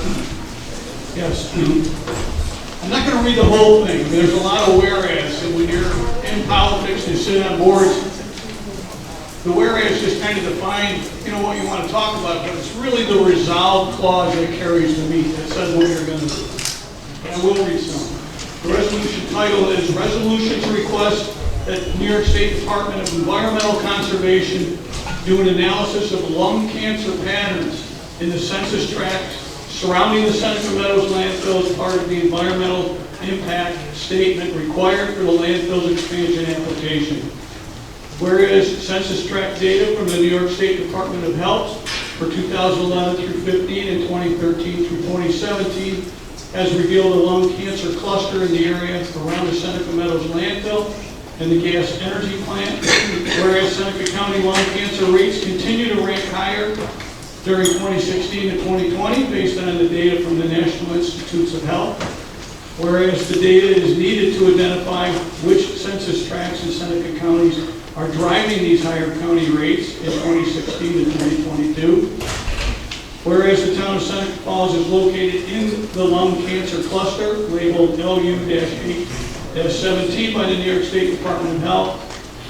Whereas reporting suggests that the higher incidence of lung cancer is due to factors other than radon exposure. I second the resolution or higher smoking. We have a motion and a second on the floor. So be it resolved that in order to protect public health, safety, welfare, and the environment, the Seneca Falls Town Board requests the New York State Department of Environmental Conservation to include an analysis of the lung cancer patterns in the census tract surrounding Seneca Meadows landfill as part of the environmental impact required for the landfill's expansion application. And this would also be sent to Governor Hochul, New York State Department of Health, New York State Assemblyman and Senator, New York State County of Department of Health, or Seneca County Department of Health. Second. I second. Thank you. Any discussion on the resolution? All in favor of approving the resolution, please say aye. Aye. Anybody opposed? That's carried 5-0. I think the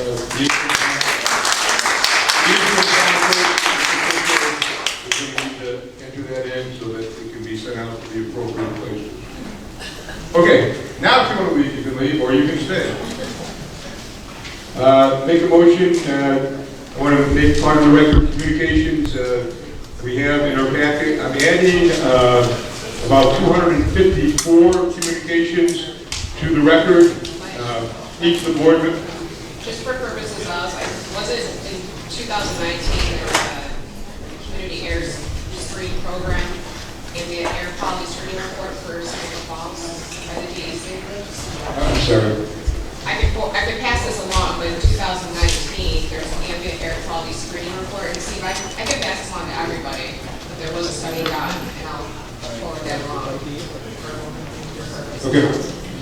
Anyway, I've made copies of the communications that we promoted on our website. People can go to the website to make comments about this MOU and so forth. So I think there's 252, 53 comments in there. Some are from Seneca Falls, about 160 from Seneca Falls, and about 85 are from neighboring communities all the way from here to Niagara Falls and further. So they will be part of the communications as well. Okay, and as I said, I made packets for all the board members so they could read them. Have a motion to approve special events, please. Thank you. Second? Second. Any discussion? All in favor, please say aye. Aye. I would like to add that not sit down and talk about all Chief, is there a microphone down there? Can you grab the one off the podium, Chief? You don't need that anymore.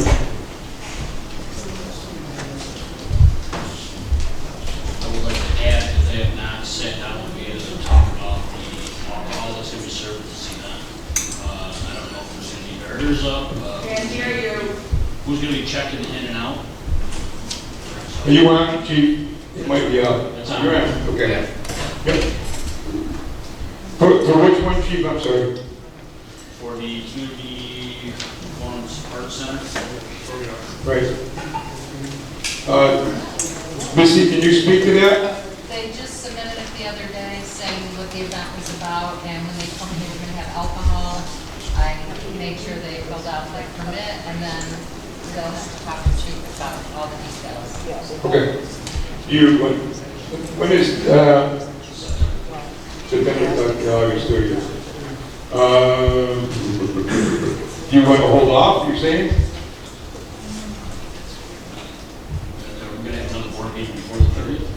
We're going to have a special board meeting on Monday to, just at 12 o'clock to approve the, can you get this done before then? I will make an attempt to, yes. Okay. So I'll make a motion to table this particular, this particular special event. We'll table that until Monday. Have a second for that, please? Second. Thank you. All in favor, please say aye. Aye. Aye. Okay. All right, Chief, let me know how you make out. Okay, thank you. All in favor of the approval of the special events other than the performing arts one, please say aye. Aye. Anybody opposed? So moved. I need to have a motion to reappoint a member of the Board of Assessment Review. Have a motion for that, please. Make a motion. Thank you. A second? Second. Okay. I don't know what this means. Do you know that? You short somebody?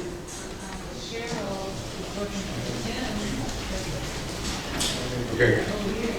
We didn't lose anybody, did we? Oh, right. So maybe that's, okay, so we got to fill that position. All right, so we just gave permission to go ahead and fill that position, so we'll advertise if anybody's interested in sitting on that board for next year. All in favor, please say aye. Aye. Anybody opposed? So moved and carried.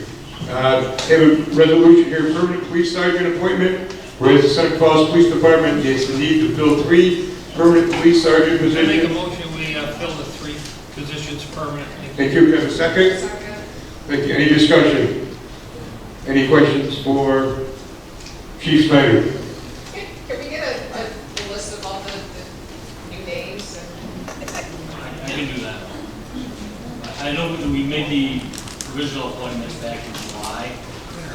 The test scores were not expected to be back until December, but the state somehow got back within a month, and that's why the permanent appointments are now.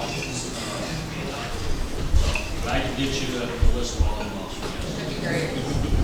So congratulations to, You want to read their names? I'm going to read Sergeant Bethany Kidd. Congratulations. Congratulations. And Sergeant Bethany Kidd.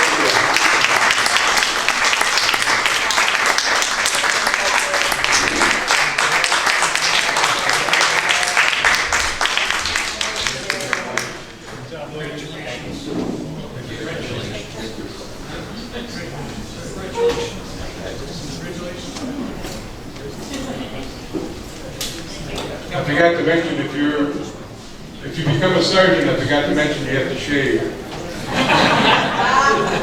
Can't go there. He's ignoring you.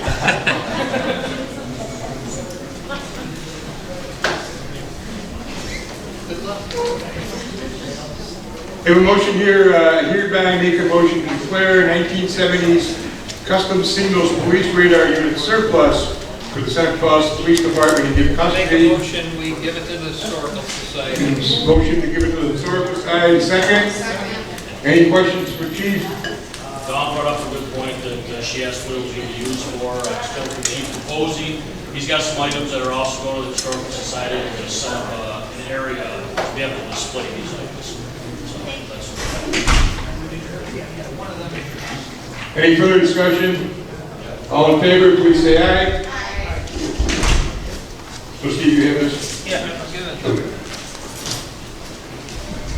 I have a resolution here, whereas we received 2 bids for the materials for water services, whereas FW Web Company was the low bidder at $7,565.68. Now therefore be it resolved the town board authorizing purchase of materials for water services from FW Web Company for a total of $7,565.68. Have a motion for this, please. Make a motion. In a second? Second. Thank you. Any questions for Joe? All in favor, please say aye. Aye. Anybody opposed? So carried.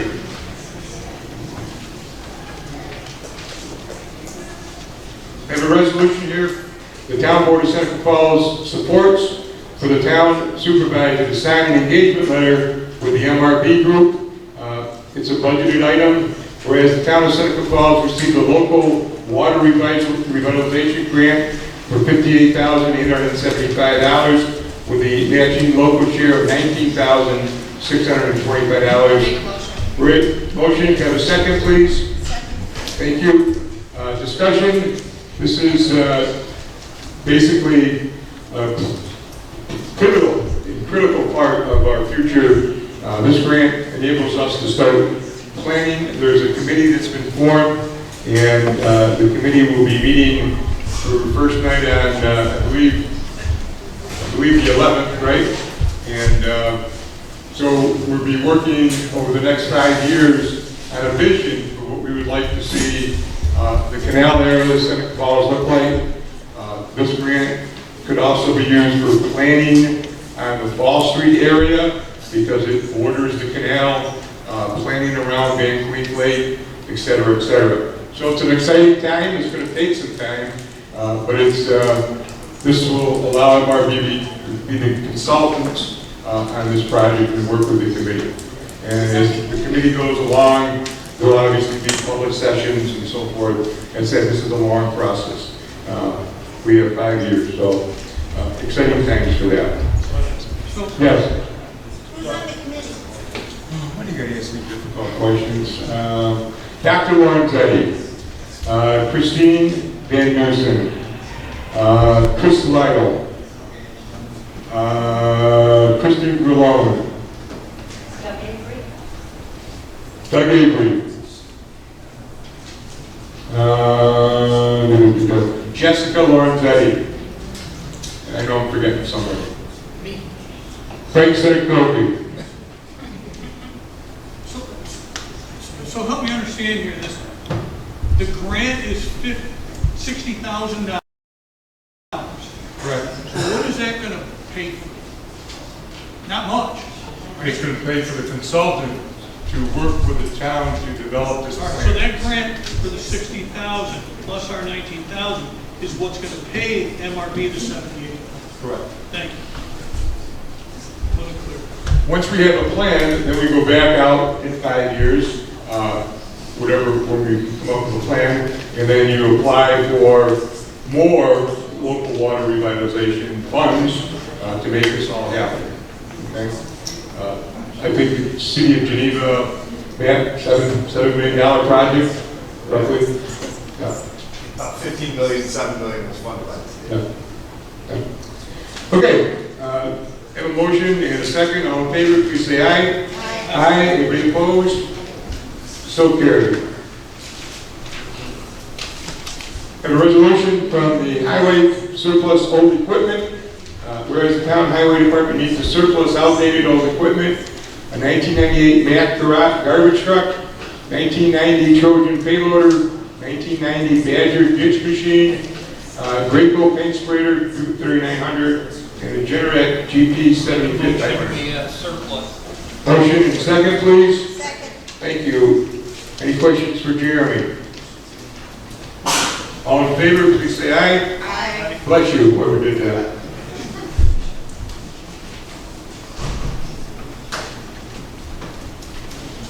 Have a resolution from the zoning office, addition of new fee for chapter 255-7.1 and 255-8 applications for lot line adjustments ordinance. Whereas the town board adopted a motion, have a second, please. Second. Thank you. Peter, anything to add to this? Nope. Okay. All in favor, please say aye. Aye. Anybody opposed? I forgot something here on the... I got a question. Yep.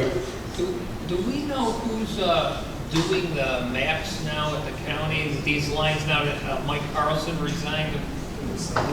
Anybody up there doing that? Yeah, they hired it out. Oh, they hired it out. Okay. I can't remember the name. Okay. All right. All right. Great. Yeah, I don't think Mike's position has been closed. Oh. Everybody received their board reports from the department chair people and board report from MRB and B&L. Any questions for Lisa or Matt or the departments? The senior citizen luncheons will be starting. The senior citizen luncheons will be starting on the third Wednesday, starting this month again for the next 10 months. And the good news, I qualify. I can choose. I go. Okay. Next resolution. Modification of the fee schedule for Chapter 213, peddling, soliciting, transient businesses, and mobile food vending in the town. Fee schedule. Thank you. Second? Second.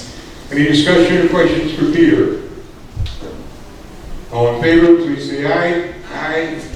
Anybody opposed? So carried. The money will be collected by the clerk's office or where you, Peter? Clerk's office. Clerk's. And the third one, addition of new fee for an application for absentee landlord license to the town fee schedule. Have a motion for this, please. I'll make a motion. Thank you. Second.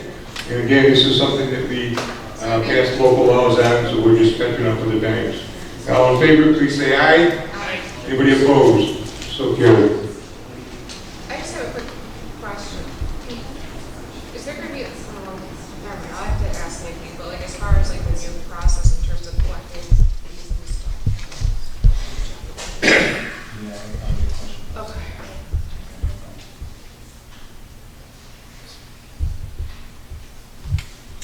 Okay.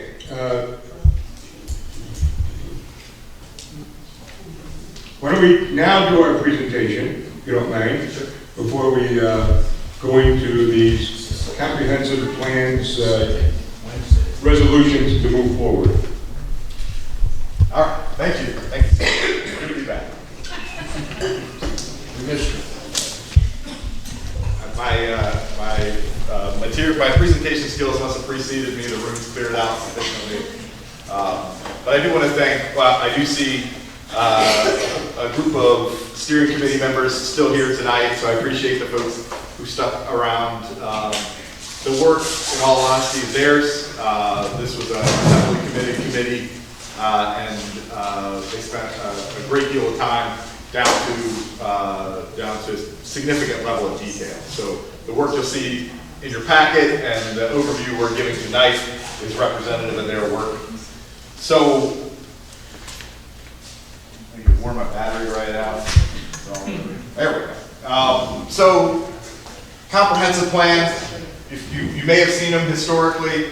When we work on a comprehensive plan, we don't think of it as a checklist of things to be done over the next 20 years. What I always say is, if you know where you're going to be 20 years from now, you know what you're going to be doing 20 years from now, we should go to Vegas together. I want to stand next to you while you're gambling, because you're somebody who knows things that I don't. Think about where we were 20 years ago and all that's changed in that ensuing time frame. What we try to do is to build a decision-making framework that will support you no matter what the time frame, right? That's built upon a set of community values. This plan is built that way. As I mentioned, over 1,000 individual community contributions. We use this number. We probably had a lot more than this. The 1,000 was the number of Post-it notes we received as part of a whole range of exercises that we did with community. Each Post-it note cataloged and analyzed and reviewed by the committee. We believe, as part of comprehensive planning, that you have to base everything in sound, actionable data. Data tells you where you are today. We can't make decisions without it. And the key foundational element here is a unified vision, where we want to be 15, 20 years from right now. So why do you want to plan? I say plan or be planned over, right? Just about every issue facing a community is economic in nature. A lot of it is driven by market economics. When you fail to communicate out to the market what your vision is for Seneca Falls, the market's going to set your vision for you, right? If you don't communicate to the development community, if you don't communicate to investors, if you don't communicate to potential residents, they're going to make their own decisions on what you're about. So if you want to attract the kinds of businesses you're interested in, the kinds of residents you're interested in, you need to be clear with your vision. It's difficult. It's especially difficult for smaller communities. But even, I think you'll find even the simplest, smallest measures you can take are really going to create the kind of community that you're after. I've seen it happen a lot. So we call this the virtuous cycle, right? What you're after in your community are strong, healthy neighborhoods. If you can create and build strong, healthy neighborhoods, you're going to generate new revenues. With those new revenues, you can invest in public amenities, which inspires confidence in your market, which attracts more strong, healthy neighborhoods, right? But local government only has the opportunity to intervene on this bottom half of the circle, right? You can't generate confidence in the market until you make some key decisions. So you can intervene in strong, healthy neighborhoods in a lot of different ways, investing in parks, streets, good water, wastewater, those kinds of things, creating the right land use framework so that residents are attracted to your community. You really only have a couple of options for increasing revenue, right? You could raise taxes, but as came up earlier tonight when the supervisor was talking about the assessment, although the assessor's not always the first person everybody sends a birthday card to, what she's really doing is categorizing the confidence in your market, right? People are confident in your market, they invest, values go up. When values go up, revenue can go up. When revenue goes up, you can make investments in the community. So you really have a lot of opportunity to affect this circle down here, but once you get it spinning, once you make the right decisions in your neighborhood and make the right decisions with your revenue, then the confidence in your market goes and the cycle continues. So the data we found, and we found a lot of it, these are things you already know about yourself. Your population is declining and has been for some time. You're getting older. Now that's not a surprise, right? The entire world is getting older. Seneca Falls is getting older than the region, which is a challenge. You have an aging housing stock. That also is not a surprise. You know it. Peter sees it. The assessor sees it. You have the bulk of your homes were built 50, 60 years ago or more, or older, right? On the good side, you have a higher degree of post-secondary education in the community. That's something that investors look at. It's something that retailers and other investors look at when they're trying to locate business in communities. You have a really strong manufacturing base. It's on the precipice, right? It's wobbling, but it's there. Over 1,000 jobs in manufacturing. And you have a significant number of people who are coming into Seneca Falls every day to work, and I'll tell you why that's important. So here's your decline. Back in 2000, you're about 9,400 people. Today, you're about 8,700 people. So declining pretty significantly and continuously. In 2010, you were averaging about 41 and a half. That half is important. My son tells me 6 and a half. So you're averaging about 41 and a half. Today, you're getting closer to 44. So in over 43. So in just 12 years, you're already pushing into what folks would call beyond workforce ready, right? As people get into their 60s and 70s, their desire to continue working diminishes, which means your workforce, your available workforce diminishes, which means that manufacturing base starts to erode. The opportunity to attract manufacturers starts to erode. So gaining population isn't the only answer, it's gaining the population that you're looking for, right? Retaining those folks you're looking for. So we'll start down here. We talked a little bit, you're outstripping Seneca County in graduate degrees, outstripping Seneca County in bachelor's degrees, just about on par with associate's degrees, about on par with high school graduation. So educational attainment is a strong point for you. Income distribution is tough. What concerned us the most is from this light blue bar here down is considered poverty. right? Right in around that middle of that blue bar is poverty rate. So Seneca County is a poor county generally, but Seneca Falls is poorer than Seneca County by about 6 percentage points. The folks who live, the families who live in and around that $34,000, $25,000 to $35,000 income level are more prevalent in Seneca Falls, and that's a problem, and you know why. Matt? Yes, sir. Aren't those numbers skewed an awful lot though by the folks that live around the lakes, the millionaires? When you're looking at the county number? Possibly. What we saw, and we can unpack the data for you deeper, and I believe we do a little bit, but what we saw is a lot of family poverty in here, which worries us. We care less, and I shouldn't say we, but I care less about the poverty rate and more about the poverty number, the number of people living in poverty, particularly at a smaller community level like yours, because it means something to me. It means something to me that 35% of 8,000 people earn less than $35,000 per year. That's a lot of people who are struggling. And so we got to try to think from an actionability standpoint. This is my favorite chart of any chart because this gives me a clear direction. All in all, people who drive into Seneca Falls every day to work, over 3,800 people every single day, or multiple times a week anyway, drive into Seneca Falls to work. They're coming here. They've chosen here as their employment base.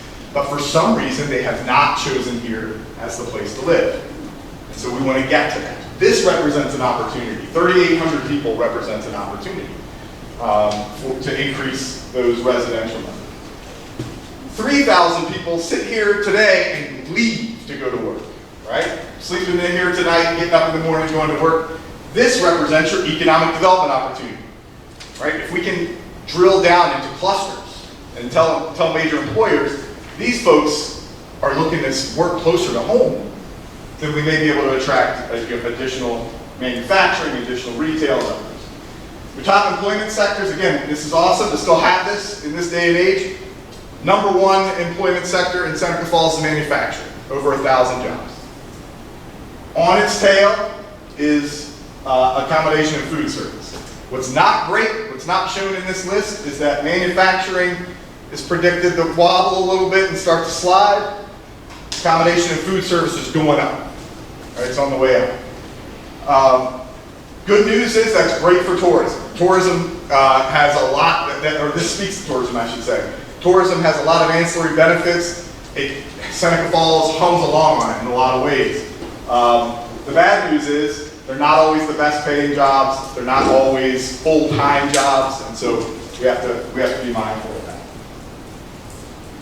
This was that housing issue I was talking about, and I see you also have a copy of the Seneca County housing report that was delivered this week, but over 60% of your homes were built prior to 1959, prior to Mike Ferraro.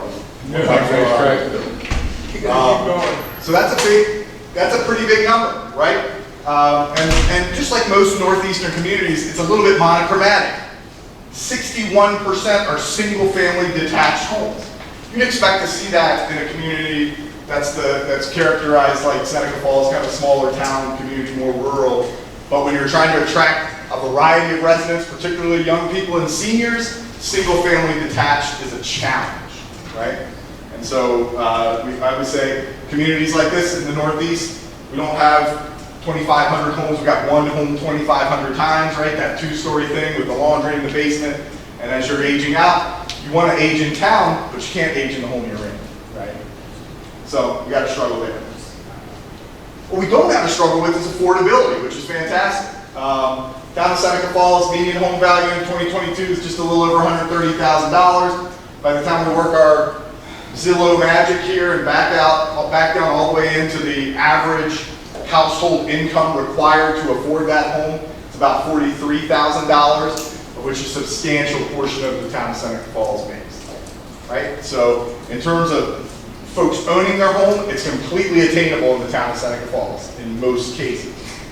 In terms of renting your home, similarly, you need a household income of $27,000 to hit the median rents. Now, what we aren't talking about are the conditions, right, of the aging housing stock. And we do speak to that in the report. Can I say something? Yeah, sure. Okay, I went to the housing meeting. They had it at the old Bonnet building, the amphitheater. Yep. And they said the median income for a single person was $57,000. Okay. And for a family was $75,000. All right. And so, you know, I made some comparisons that people with those incomes can't afford certain houses in town. They can't live on the lake, I guarantee that. And they can't live in Kenmore, they can't live in College Heights, they can't live on Noble Road, and they can't live on Hugo Street or State Street. There's a lot of places they can't live, you know, with that median income, and that's the median. That's right. And that means there's numbers that are lower to bring that number there. And the other thing is, you're right, we do have an aging population. I mean, there's only 60 kids in the kindergarten class in Seneca Falls this year. So, I mean, when I graduated high school, there was 124. I don't know how many with Steve, but there's not going to be 124 in 13 years. It's going to be 60 or less if nobody drops out. Right, and that means your job of retaining, which is hard today, is half as valuable in the future, right? And so and you're also right about this, 131. That's the median number, right? But if I look at the assessor, I know Pete's done a lot of real estate work historically. $130,000 house in Seneca Falls. There's not 10 of them on the market right now.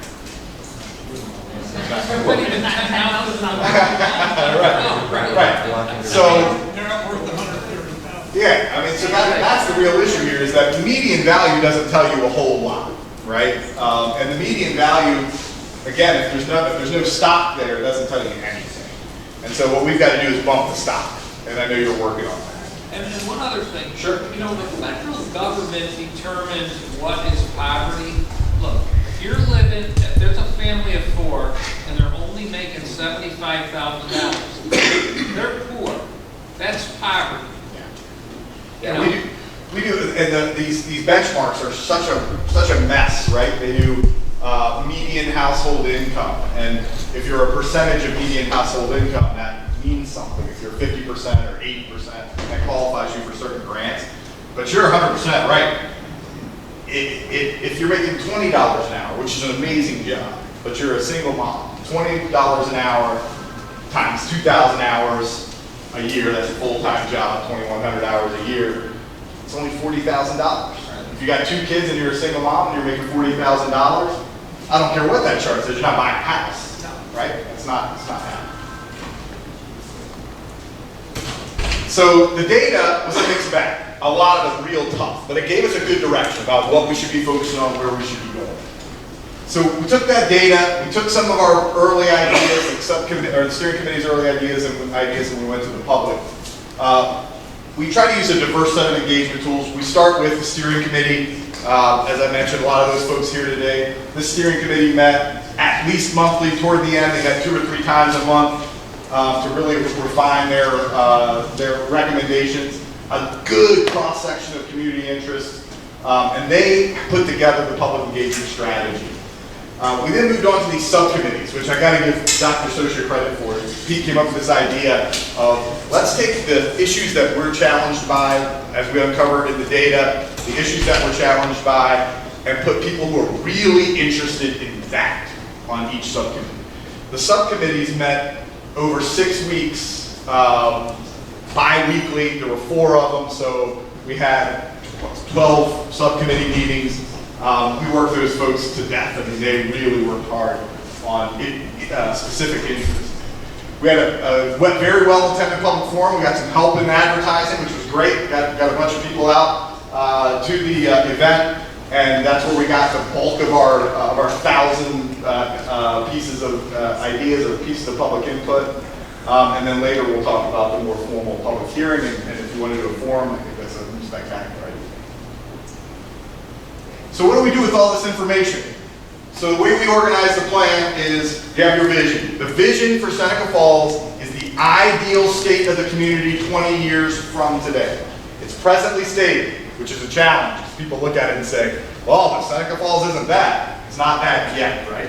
It's presently stated because it really talks about what we intend to be, intentionality. Your vision is your ideal state. Your planning principles are what I call your DNA. We got all these actions, and believe me, there's plenty of them in there. There's a whole implementation strategy in the plan with specific actions. But what's bound to happen is you're going to adopt this plan, and 20 minutes later, somebody's going to be at the podium and say, you really ought to put a roller coaster down there on Vancouver. I was just in another town and they had a great roller coaster. Well, there's no roller coaster in the plan. How do we decide if we should move forward or not? And the first question here is, does it align with our planning principles? We'll talk about those in a moment. So we've got our vision, our planning principles are how we're going to behave. Our priority policy areas are those key initiatives, those key focus areas where we want to spend the bulk of our time. All the effort we can put into these top priority policy areas are going to move us towards our vision. And then the actions cascade from there. So I won't read this word for word. The steering committee appropriately on their last round of edits said this thing needs to be in the front of the document. So if you look toward the front of your document, you'll see it there. But within the first 2 weeks, one of our committee members talked about the universal value of every human being. We talked about It's a Wonderful Life and what that movie really means. We talked about the birthplace of women's rights, which evolves into the birthplace of human rights. And what the central theme of both of those ideas is every human being has universal value, right? We care for our neighbors.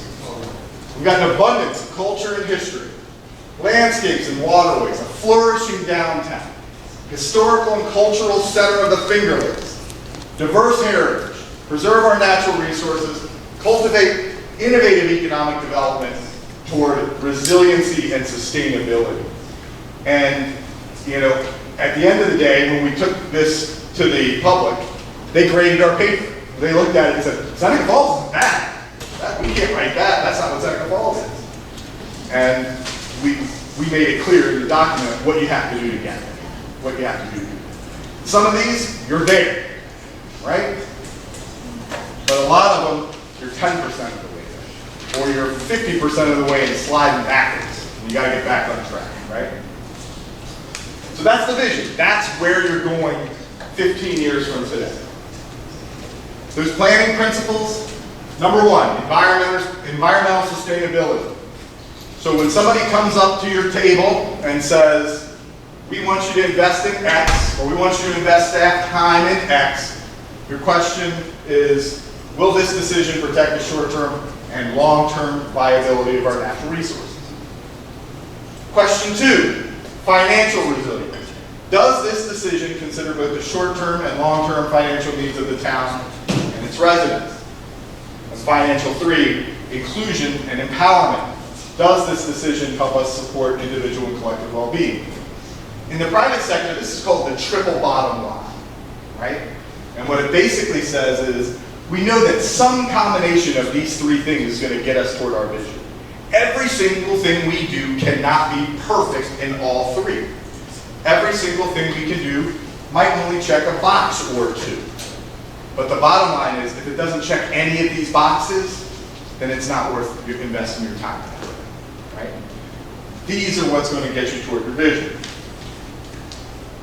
The big chunky policy areas that we think you should be focusing on, resident retention and attraction. You have to get people here. You have to get them living here. You have to get them staying here. To Frank's point, if you only got 62 kindergartners today, in 13 years, you got to keep all 62 of those kindergartners in Seneca Falls. We need them all. Because those are the folks that are the easiest. Retention should be easy. But you got to figure out some stuff to do for resident attraction as well, and we've got some recommendations in the plan for that. Economic development and fiscal security. Economic development, continue to draw investment into the community, continue to build on this amazing downtown you've got, continue to look at your industrial parks for innovative ways to generate new investment. And fiscal security means if the town can't pay its bills, then the town can't do any of this. right? So you have to come up with a way to be financially secure. Preservation and enhancement of the built and natural environment. We heard a lot. This plan navigated some rocky waters. There were lots of things going on in Seneca Falls while we were developing this plan. And one of those was historic preservation and questions around historic preservation. And we heard from people in droves, got to figure out a way to protect these assets. Got to make sure we're not slipping on our historic assets. And the natural environment. We're here in the Finger Lakes. The entire Finger Lakes brand is built on natural environment, right? So you got to protect that. And then curation of arts, culture, and placemaking. So when I said when people were grading our papers on arts and culture, the cultural center of the Finger Lakes, that's a place where you've already got a B+ or an A. So what do you got to do to just keep it up there, and keep working at it, and keep attracting people based on it? So we looked at a couple of other critical issues. We heard a little bit about this tonight, so I won't beat it to death, but one of the things we recognized through this planning process was the landfill will close. It will.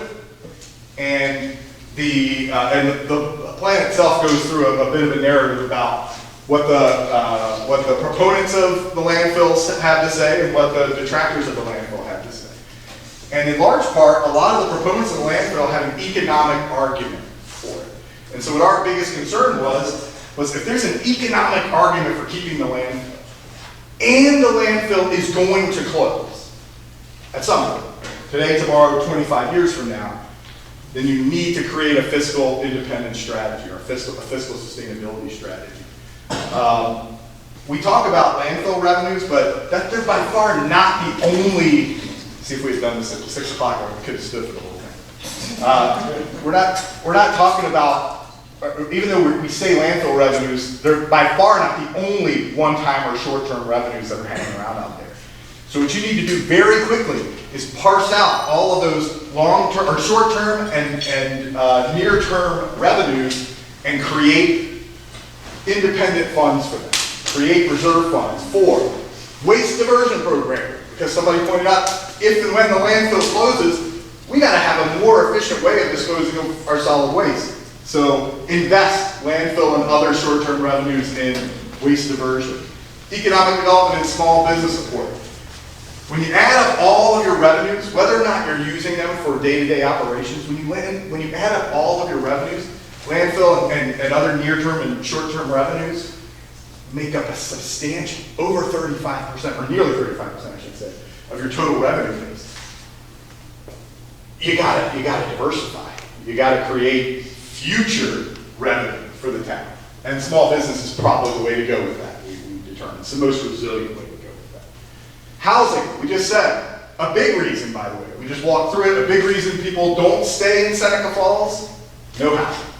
No affordable housing. And by affordable, in this case, we're talking about workforce housing. No place for the one parent household who works at Gould's to live. And I know you're working on it.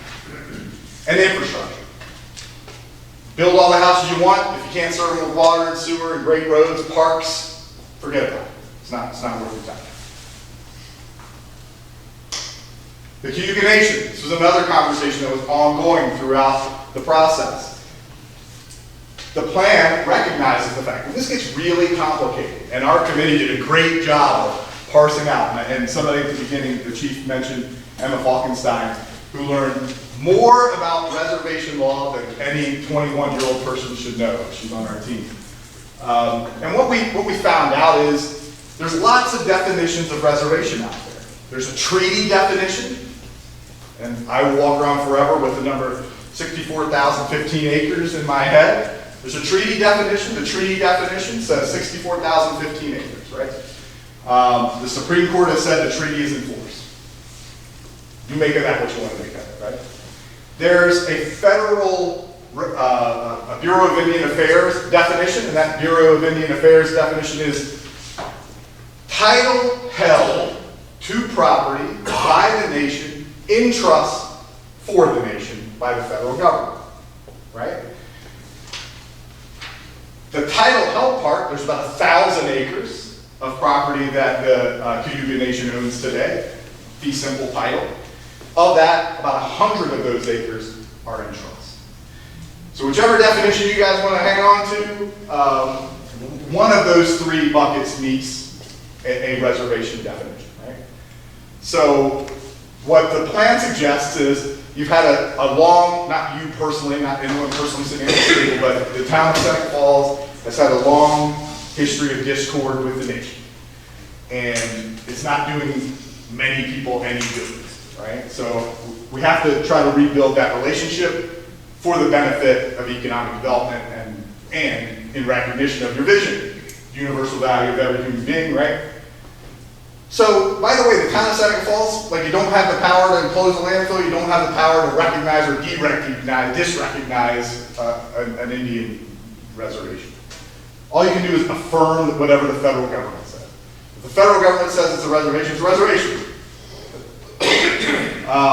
We go further to say, while all that's being figured out, you need to establish regular communication. And the plan suggests an intermunicipal committee that meets several times a year to work with the nation to identify projects of joint benefit. And that can come, those can come in many forms. I know both sides have a lot of ideas right now, but getting those lines of communication open now is critical. And then facilitating the development of a Cayuga Nation Cultural Center. This is like the first economic development piece that comes out of it. And we've seen it work at places like Ganonganan, I can't say it after 9 o'clock.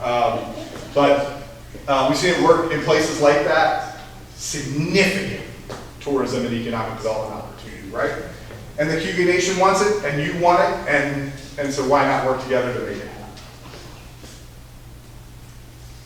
On the implementation side, as I mentioned, it's not a checklist. There is an implementation chart back there. It says near term you should do this specific thing, long term you should do that specific thing. But what this means is bring in that comp plan with you after you adopt it to the budget workshops and say, geez, Pete, how on earth does this advance any of your priority policy areas, right? And have Pete and the staff defend investments of town resources, whether as to their contributions to the plan. Everyday action items, any board agenda item, you should be evaluating it against your comp plan. And this is basically your planning principles and action, right? We talked about it earlier. Does it advance environmental sustainability? If that's all it does, it's out here. It gets minimal attention, right?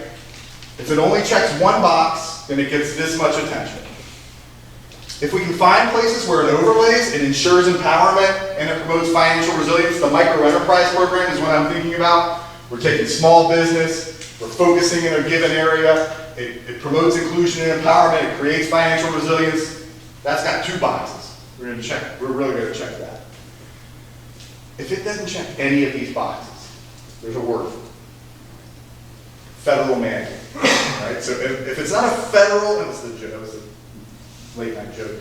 If it's not a federal or state mandate and it doesn't check any of these boxes, it belongs on the cutting room floor, right? You have limited resources. You cannot do everything, and you should.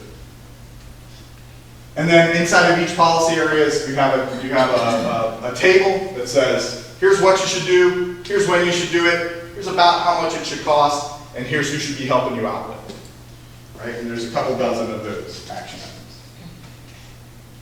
On the future land use side, every comprehensive plan in a jurisdiction that has land use regulation is required to have a future land use map. It is not zoning, but if you adopt the plan, any future zoning action has to align with the plan, right? And so inside of our future land use map, which thanks so much to Dan and Frank for helping Emma work through that, in our future land use map, we created these character areas: downtown core, rural residential, traditional neighborhood residential, corridor suburban, recreation, green space, and industrial. You can look at the map, it's in the plan itself, and you can get a sense. This is rural residential. The plan seeks to work rural to urban, right? Keep the outskirts rural as much as you can, work inward toward urban. We've set, and hope you'll review, kind of what we call an urban growth boundary. Just this idea that if you are going to rezone much in here, don't let it get all the way out here. Don't destroy the rural character that you've protected already. tonight we've got some specific actions for you. This is the beginning of your review, so we don't want anybody to feel like we're rushing you. Just wanted to, we wanted to get it on the docket tonight so you can start reviewing it. It is a seeker review. It is a type 1 action, so you are required to commence with seeker. We'll talk more about that in a moment. We talked earlier tonight about scheduling a work session. It is important. It does need to be unpacked. So we're hopeful we'll get into some great discussion later this month on that. Hoping to schedule adoption in October. I'm sorry, schedule a public hearing in October. And once the public hearing and seeker are completed, you're free to adopt at any point. You also are free to modify, wholesale, bit by bit, whatever you want to do. I would encourage you that in your modification conversations, you stay engaged with the steering committee so that you kind of understand where they were coming from when they made the recommendations. Because as I mentioned, they did work real hard.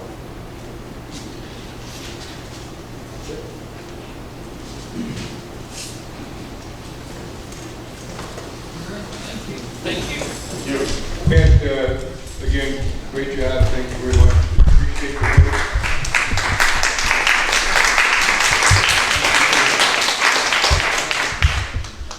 It's important that people understand that this will be the guiding light, so to speak, as we move forward. So, real important stuff. So, thank you very much.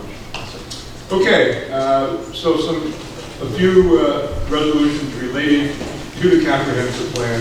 Our first resolution, whereas the Seneca Falls Town Board, hereafter referred to as the Town Board, has received a draft of the Town of Seneca Falls Comprehensive Plan.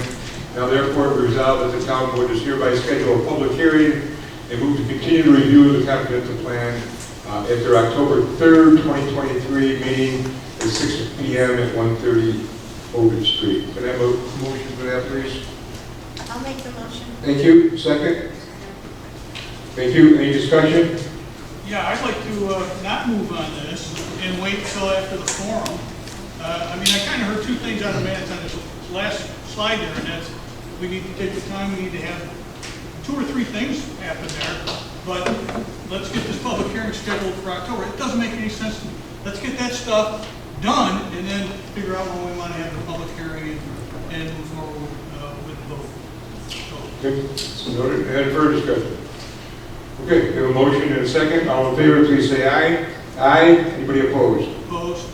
It's carried 4-1. Linda, so you can make sure that Nikki gets that information, please. So that's got to be properly recorded. The next resolution related to the comprehensive plan is seeker resolution, intent to be the lead agency. This would make the town board the lead agency in the seeker review. Can I have a motion for this, please? Motion. Thank you. Second? Second. Thank you. I believe there might be a typo. Be it further resolved that the MRB group is directed to provide notice hereof the above listed interest agencies seeking a response. Oh, okay, not a typo. You're going to receive a response by December. That's correct. Got it. Okay. Yep. We got a motion and a second. Any further discussion? All in favor, please say aye. Aye. Anybody opposed? Opposed. So carried, 4-1. Matt, this is just a copy of the comprehensive, or the full environmental review, correct? It is, yep. We'll work with your office to get that. And it'll be a part, type 1, right? It is a type 1, and the action you took tonight with respect to that form is just saying, yes, town is the lead agency. Okay. I think that's all the comprehensive stuff, right, Matt? Yes, sir. Okay.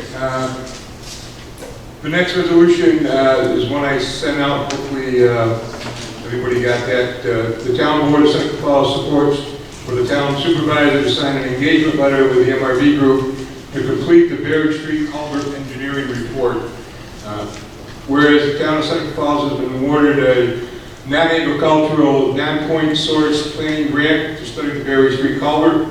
Whereas the grant award is up to $30,000 with a corresponding 10% match of $3,000 by the town. The MRB group will complete field measurements, stormwater flow calculations, develop a possible alternatives to replace. Thank you. Second? Thank you. Again, this is just a grant, so we're ready at some point, whether it be this board or future boards, this is how you move forward to fix the problem. Yeah, but isn't this something that Barton and Judas have already done? No. They haven't done this? They didn't do any field measurements? They did some preliminary work, but they did not, we did not, we stopped the planning, we stopped the... They gave us some engineering designs. I think they did some engineering design. They did. They gave us 2 or 3 different options. Well, So that would have included this work. So I guess what I'm saying, this work is done. well, it's not done to the point where if the board in the future wants to put a shovel in the ground, it's not done to that point. P&L will provide work with, or provide MRB group with whatever they have and go from there. I'm not buying it. I mean, you gotta be kidding me. You're saying this will allow us to put a shovel in the ground. But all the work that B&L did, all the engineering design work that they did, wouldn't allow us to put a shovel in the ground. Again, it wasn't that extensive of engineering design.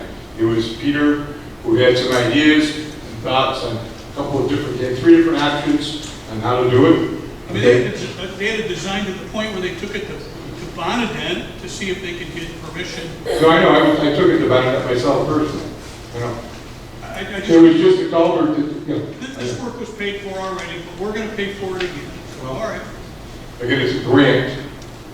Okay. Yeah, good. And maybe we can use it somewhere else. I'm just saying we don't need to pay to have this work done again. You can't use it for something else. It'd be nice if you could use it, but I'll take a look at what B&L done. It was about 3.5 years ago. I'll take a look at that, and then I'll meet with MRB, and if we need to make an adjustment, we'll make an adjustment. Okay. All in favor, please say aye. Aye. Anybody opposed? So carried.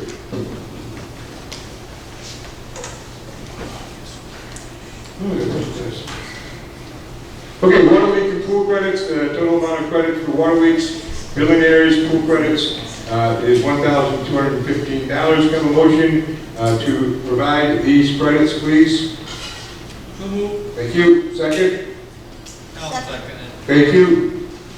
All in favor, please say aye. Aye.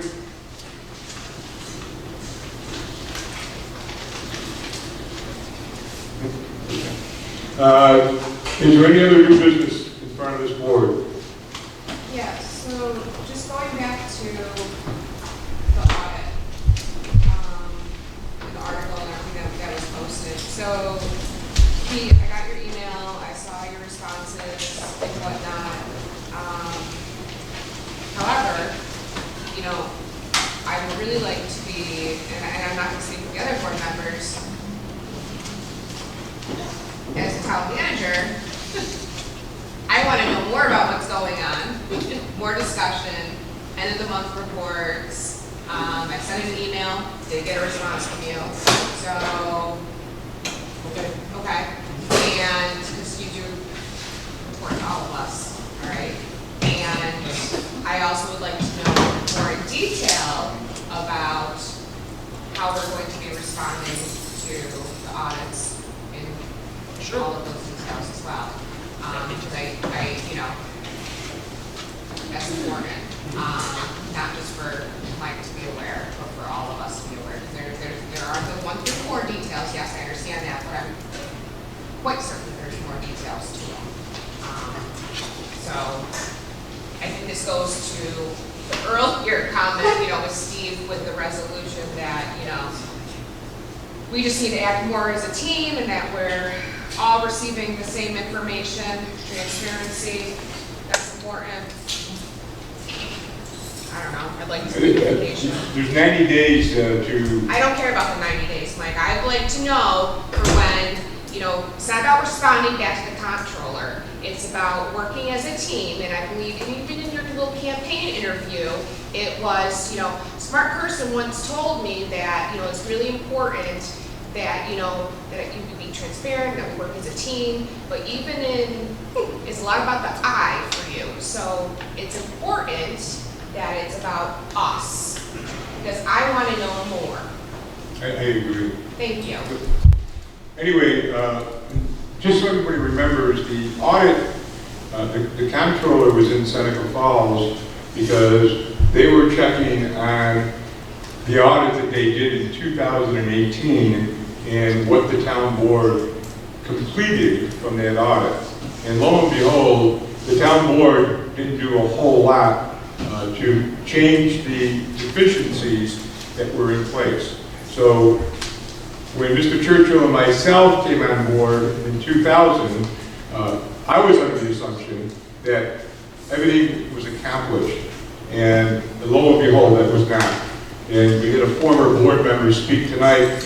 It was during their administration that these discrepancies were identified. So we're going to fix the problem together. We can fix the problem as soon as the strategies are put in place in the practices.